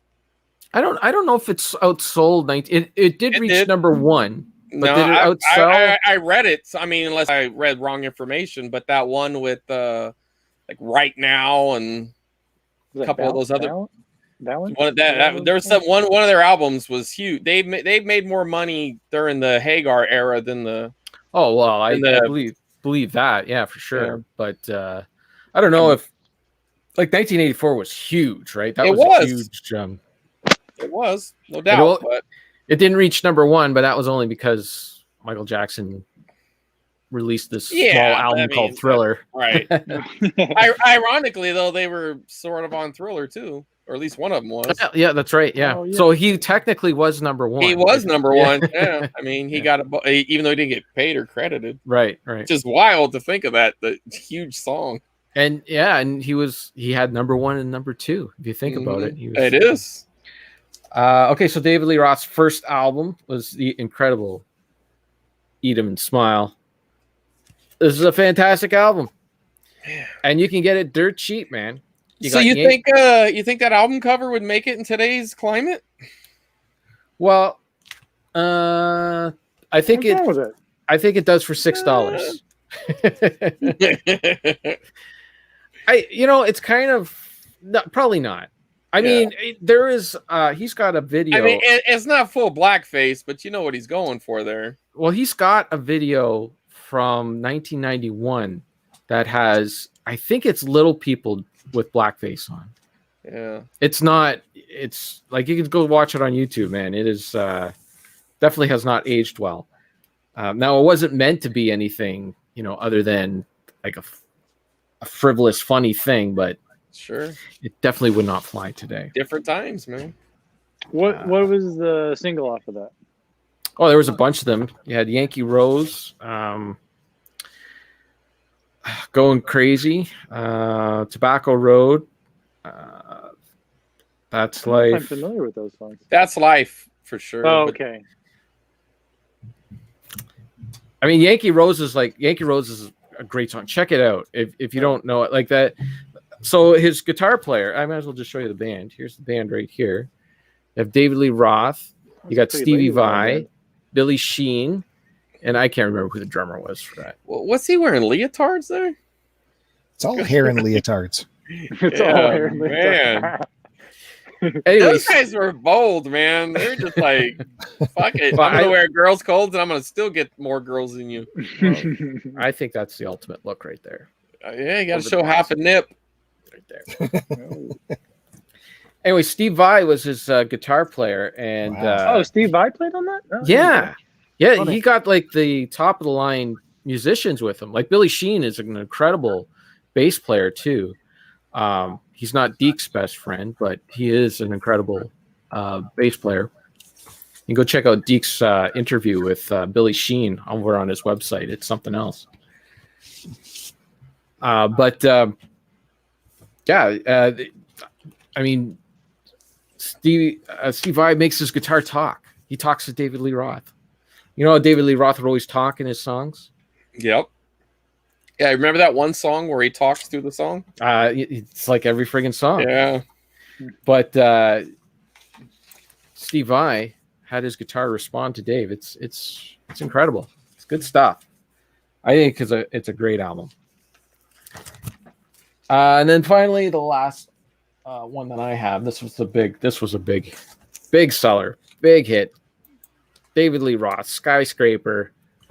You know the song off this one. You know this song. It looks like Shatner there. Go Climb a Rock. Well, I think that's where Shatner got it from. He thought, how can I be cool in Star Trek V? And he just went to the record store and saw David Lee Roth climbing a rock. Said, that's what I'm going to do. You got to love Shatner, man. He just like, Captain Kirk climbs rocks now. What's the hit off of that? You know it. You know the big hit. I couldn't see it. I'll show you right there. Let's what do you see. got? Just like the bottom line, Skyscraper down. You don't know Just Like Paradise? Oh yeah. Come on. Okay. Hey, listen, the Blur was hitting it, man. Sorry. My favorite song though is Hot Dog and a Shake. That is anything about food. I am a fan of double entendres or something. Sure. Yeah. Look at our artwork. You got all your lyrics there. So this it's a little bit Bill Condish. I like when he was on The Sopranos and he said that he had his accountant write off his condoms. He said that on The Sopranos? Yeah. David Lee Roth? David Lee Roth was on an episode of The Sopranos where he was playing in their executive poker game. And they were making small talk. And one of the guys there was kind of an accountant or businessman or something. Or he wasn't a businessman, he was a doctor or something. And anyways, he said that he wrote off his condoms. He had his accountant write off his condoms. I don't remember that. Yeah. Oh, it's awesome. That's when Richie comes in and gets pissed off because the Terminator 2 guy was Robert Patrick was in the game and he owed him money. But anyways, go ahead. I do remember that. Mm-hmm. It's that episode. I do remember that. Yeah, it's either that one or it's the other one where Uncle Junior took it over. It was one of the two. Because there was two of them that revolved around the executive poker game. One was when Tony was running it, and one was later on when Uncle Junior took it back over. But anyway, I digress. He said that line, though. He wrote off his condoms. I believe you. Which is fantastic. You know what I mean? Like to think of someone at the IRS running an audit, and they're looking at it like, $12,000 on condoms? What? It's a business expense. Yeah. Got to promote. All right. Well, that's it for David Lee Roth. If I were continuing the R's, we'd get into Rush and we'd be here all night. Whoa. So there's a preview for next time. Gonna get Rushified. Gonna get some high energy, Kevin. Check those guys out. Check that kimonos. Out. That's it. That's all you get. That's called a tease. Why didn't those kimonos stick around? Chris Roberts, vinyl. I do have a vinyl, but I'm going to save it for the finale here. I'm going to whip through some crap and then I'll show you the vinyl. But a friend of mine on Instagram sent me these. And you think, like, what do you need these for? But these are the actual original broadcast recordings of it. Oh, nice. With commercials. So that makes it gold. It's really cool. Didn't you say there was scenes from the TV broadcast that wasn't on the they eventually started incorporating it in some of the releases, like the DVDs, extended director's cuts and stuff like that. The original theatrical release was different than the television, and then eventually it just became canon, so every subsequent release always had it. But what's neat about this is mostly just the commercials. But it is interesting to see how grainy TV looked. I mean, he had whoever recorded it actually had cable. I mean, it was had digital, or not digital, but like it was NBC, but you could tell they weren't just off of some antenna because it looked nice. But I mean, it's just that you look at the quality, you're like, damn, like. Well, that's VHS as well. You're gonna get it down. No. Yeah, I could take one of these VHS off. I'm just telling you, you're right. There is some degrading, but I'll show you a clip. You'll know the difference. Chris Roberts ain't standing for any. VHS. You are correct. There is a difference between Blu-ray and VHS, but if I pull off the VHS of Halloween and show you that, you could see the difference.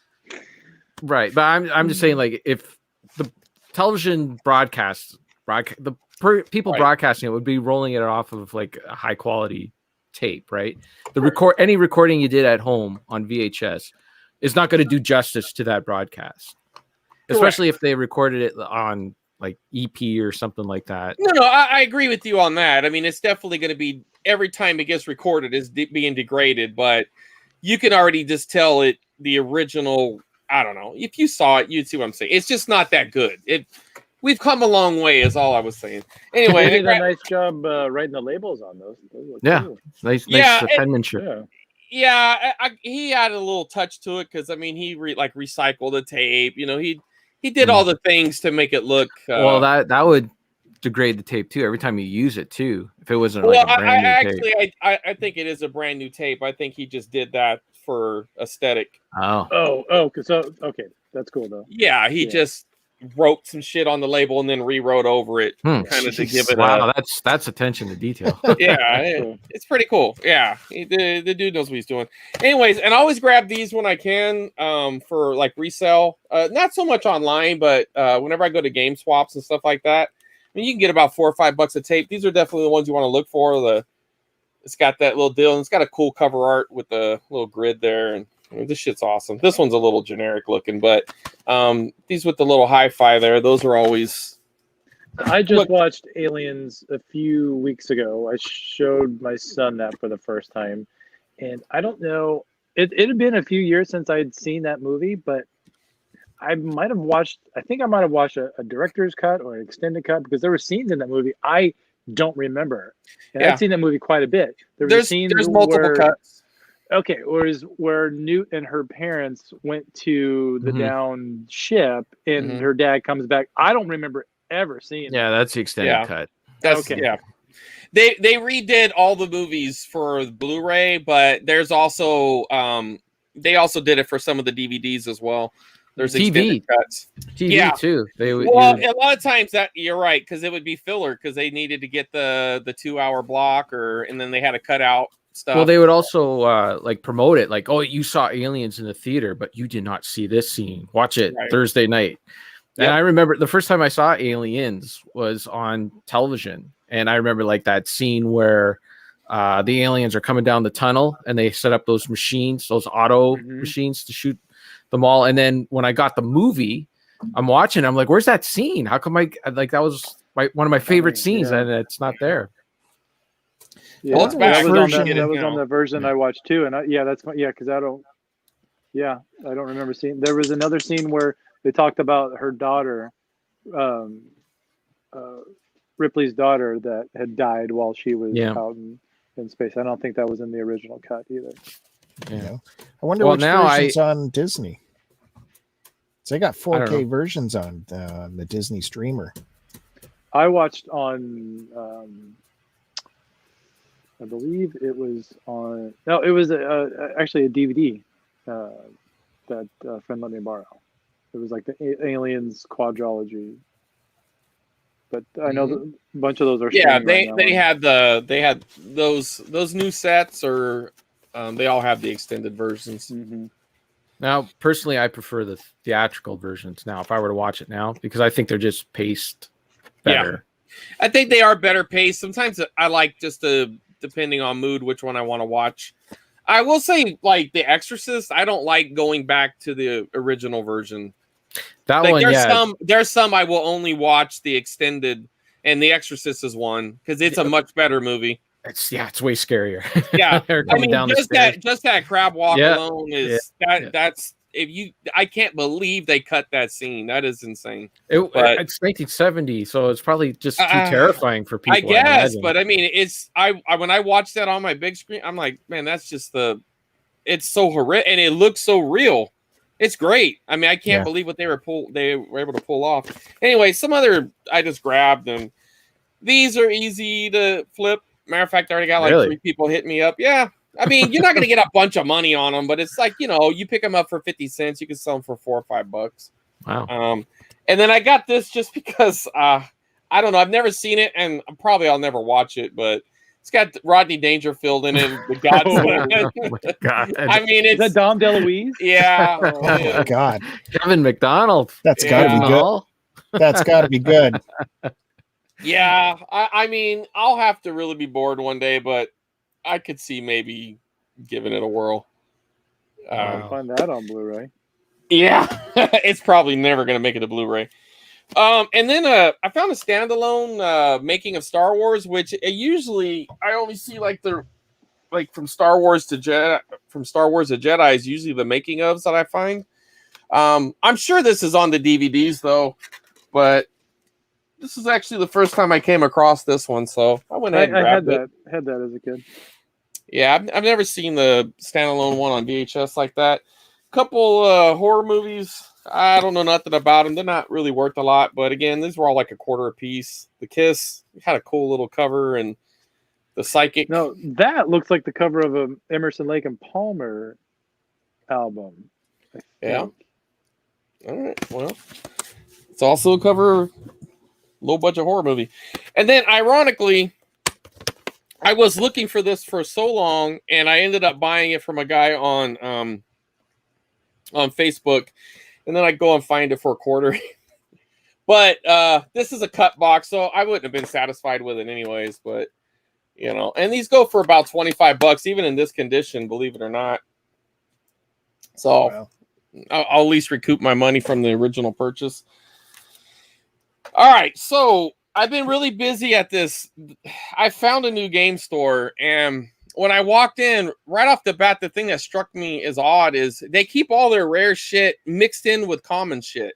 So you think, whoa, man, you're gonna catch them slipping, and then you see they're appropriately priced, but they're kind of like 8 months behind, 9 months behind. So I'm assuming whenever they did price them, it was probably the current prices, but everything has shot up a lot since the pandemic. And I'm assuming this is all pre-pandemic prices. So I was kind of like looking through them, and the guy came up and he started chatting with me, and he goes, I just want to let you know it's buy 2, get 1 free. And I'm like, oh man, you did I was already getting a deal. So I just started buying all their good shit, and I really killed it. But I got Breath of Fire 2, which I needed. The Mask, which, believe it or not, this is like a $90 title, and they had it for $40. Yeah, it's $90. Bundle that with that VHS. There you go. Well, no, that one's going in the collection. I got an extra Contra 3 because I don't know why not. Actually, this was my copy. Theirs was better, so I had label upgraded it. This was just for trade too. A Mega Man 5 just was sitting there. And they wanted $75 for it, but it's going for like $150. But again, it's buy 2, get 1 free. So this was probably the more expensive one. And then you get that one for free. Well, I paid $75 for this one, and then this one, and then I would get this one for free or something. You know what I mean? Like the way I bundled it, and then when you divide it by 3, they were all like $45 or something. But again, there's just a lot of equity left in them. Mega Man 5 is going for $150 now? Yeah. I mean, you got to have a really nice label, but even a crappier label is about $130. Are you looking to sell your Mega Man 5? It's been sitting there collecting dust since I bought it like 3 years ago. Might as well cash in, man. And then I found a 5-screw Goonies 2, which it usually was trending about $30, and that's actually, they had it priced for $25. But I noticed that it shot up to $100, so I went ahead and picked that up. And then a friend of mine who's also likes to collect 5 screws like I do. He traded me the RC Pro Am for it, which goes for like $130. So I'm doing like that paperclip thing where, eventually I'm going to end up with a house like at this rate. I also got this for $20, but and it goes for about 50. And this thing is just so clean. I had that. I got that for Christmas one year. I had the Top Gun one. Yeah, I have a Contra one, which I'm very proud of. These two sitting next to each other. It's anyways, I love it, man. I've been wanting one of these so much, but they're usually always tore up. But I mean, I don't know if this is even doing it justice, but this thing is super clean, and the back of it is just real nice. And they also had a Killer Instinct box. They had this mispriced for $30. This goes for about 85 to 100, depending on the sucker who buys it. Got some kind of uncommon Game Boy games, the Battletoads and something more Rank on World and Bonk's Adventure and that one.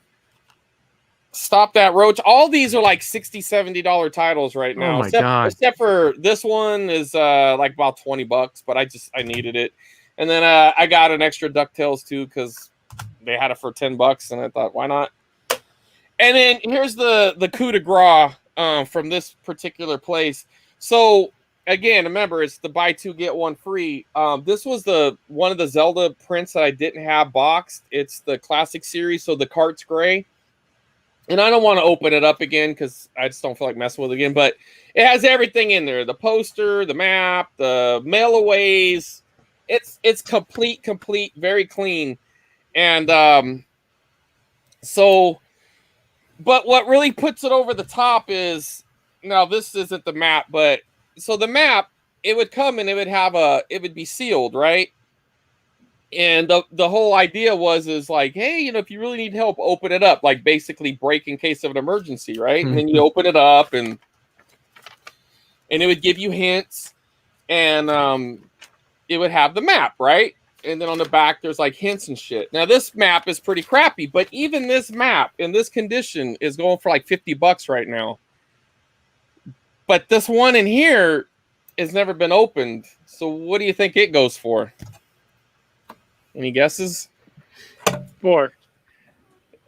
Okay. The last one on eBay sold for $355. So you're very close. And this one in here looks like it had never been touched until my grubby hands touched it. But thankfully I had washed them first. But yeah, so yeah. Oh, I would go. There's none on eBay right now. In the last, with these WADA idiots, the big scam they got going on with Heritage Games and everything, or Heritage Auctions, their little Ponzi scheme. They're really doing a lot to push prices up, and so you got these people. They're constantly looking for the thing to grade, so they'll buy my map and get it graded. And I'm putting it up for $500. Whoever's gonna buy it, they're gonna pay. They're gonna pay a premium. I'd put it up more. I was even thinking like $700, but then I don't want to put it too high and then have a bunch of yahoos undercut me. But I'm gonna stick it to whoever buys it. You want to fuck up my hobby, I'm gonna fuck you back. And I know it's gonna be one of those WADA idiots because nobody in their right mind would pay that. No, they wouldn't, because it's just not worth it. I mean, it looks cool that it's sealed, and part of me wants to keep it for that very reason, but the price is just too much. It's a sticker. You're paying that much for it. Yeah. I mean, just the fact that it's still sealed, right? Mm-hmm. And that's become all the rage. And I got these stupid little mystery books for Brady Bunch. Oh, cool. They look like they'd be fun to. I mean, I probably will never read them, but maybe, I don't know. My daughter's too advanced to read this, but maybe she might be bored. I don't know. But and then the last thing, all right. Well, besides the vinyl, I got one more video game pickup. So let me show you something. So look how shitty this looks, right? So you would think this is some sort of like reproduction label, some bullshit, right? Like you would think it's garbage. Yeah. And look how cheap this is. They look fake, right? But in reality, there's this company called Majesco, and they were buying up their business model is they would buy up a lot of old properties, and they targeted like video games, and one of them was Super Nintendo. So they bought up a lot of like expired properties that weren't being republished. And so they bought up the rights from whoever they had to buy them from. And they started reproducing them. Now, normally they came with normal looking labels like this, but if you look closer, they wouldn't have the sheen. Now, Contra 3 is actually one of them. This is a Japan label, so this was made by Nintendo, and it has the sticker on the back. But if it was a Majesco, it would say made in Mexico right there, right? And it wouldn't have this color sheets thing. So towards the end of it, they started having all this stock, and they were all together. There's your boy. Oh, my boy. It's been a while. So they wanted just to blow the shit out. So they put these really generic ass labels on them.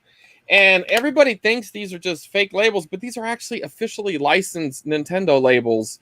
And they become highly collectible. So when I went into the store, I wouldn't say I was quite surprised to see that he had so many. There was a bucket, like a bin right behind the counter, and he had 17 of them in there. And when I say he, the owner of the store, but actually it was his wife was running it. So I saw him, and I'm like, can I look at him? And I pulled out a few, and so I said, well, how much do you want for these 3? And she goes, let me call him and ask him. And that's the way their setup is. He works as a banker, so she called him, and he's like $10 a piece. So I'm like, okay, I'll take those 3. So I go to the car, and I'm sitting there thinking about it. I was like, yeah, I just went back in and I bought them all. And so I bought 17 of them, and it cost me $170. I sold 3 of them last night for $200. So, yeah, I'm going to be selling the rest of these pretty soon as I get to listing. But if they were the premium titles, they'd be going for about 150 to 200. So I'm going to be selling these for about 60 to 80. I'm going to test the waters with it. What are the premium titles? Like Castlevania and Contra, the ones that I see are the ones that kind of, and really it was, because they did license some Konami games, but those are the ones that I would say are probably the more sought after ones. But the thing about it is, once people get into this subset, they want them all, and you can't find them because people would think these were fake. So they take the labels off and then print out a real fake label, a repro label, and put them on there to make themselves feel better, actually killing the value, not even realizing. And even today, if you go through my comments on my Instagram, people are like, one guy's like, you could take a heat gun and probably get that off and print yourself up a reproduction label. I was like, I could if I wanted to ruin the prize, sure. But anyway. Were the boxes they came in any different? Yeah, they looked the same, but they were very low res print. They looked like shit. Some of them even were black and white. One that sticks out is the Terminator 2. There's a really very crappy version of it. And then all the manuals became black and white. So I've seen those before. For Castlevania ones. Right. Anytime you see a black and white label, I would almost bet whatever I had in my pocket that was a Majesco label for Super Nintendo. Now it might be different for other systems, but they also licensed a bunch of Genesis games.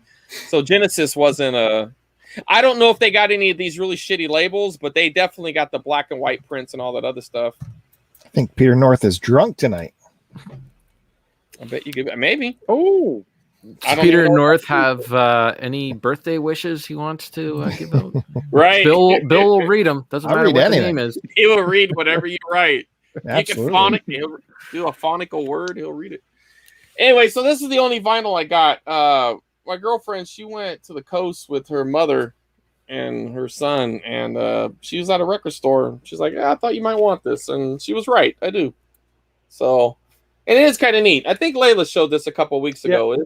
It's kind of neat how you flip it over and how they did that. I thought that was very clever. More people should have did that. And it's did I open it yet? Shit. Well, I guess I didn't even open it. Oh. Well, I don't have a fancy knife, but it says right here it's clear. It's crystal. Crystal I want to clear see vinyl. that. Well, maybe you guys could talk. I could find something to cut it open with. Your fingernail. Maybe.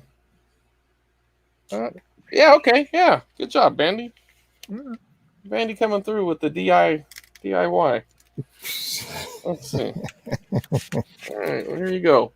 I don't know if there's any ephemera in there. But wow, this does feel very heavy. This is the 180 gram thing. Boy, it feels you could tell the difference for sure. Oh, that looks cool. Oh, this is my first clear vinyl. I like this anyways. Crystal clear anyway. I almost bought the Beastie Boys License to Ill when I was at Walmart earlier. But I know it is, and they had this exact same thing with the crystal clear vinyl, and I probably will go back and get it next time I'm there. But it's pretty nice. I mean, this was a big album.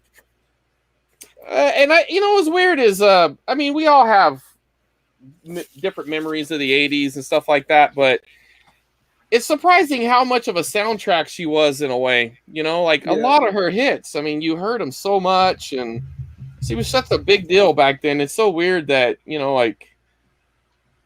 I don't know if people ever, like a newer generation will realize, the big impact she had, I mean, I guess if they're Lady Gaga fans, maybe, but I mean, it's not that they think she's irrelevant or anything, but it's kind of like, what's she known for now? Like having very masculine arms, and I don't know, having a kid with a weird name, and that's it. And finally, made in Germany. There you go. What's the deal with that horrific doll in the corner? Oh, Chucky. Oh, is that Chucky? I can't tell. Yeah, it's Chucky over there. Nice. Yeah, it was my son's. Yeah, he was it's my youngest son. I think he was like probably too young when I bought it for him. He wanted it, and we were at Spencer's. I think he was like 10 or 9. I remember his mom thought she was like, "What the fuck you doing?" I was like, "I don't know." I don't know. Like he said, I got him a BB gun that day too, and she's just like, "He's gonna shoot BB gun and Chucky doll." I got him the same two. I got him those two things that day. I just got paid, and I didn't give a shit. And we were at the mall, and I went there to buy him shoes.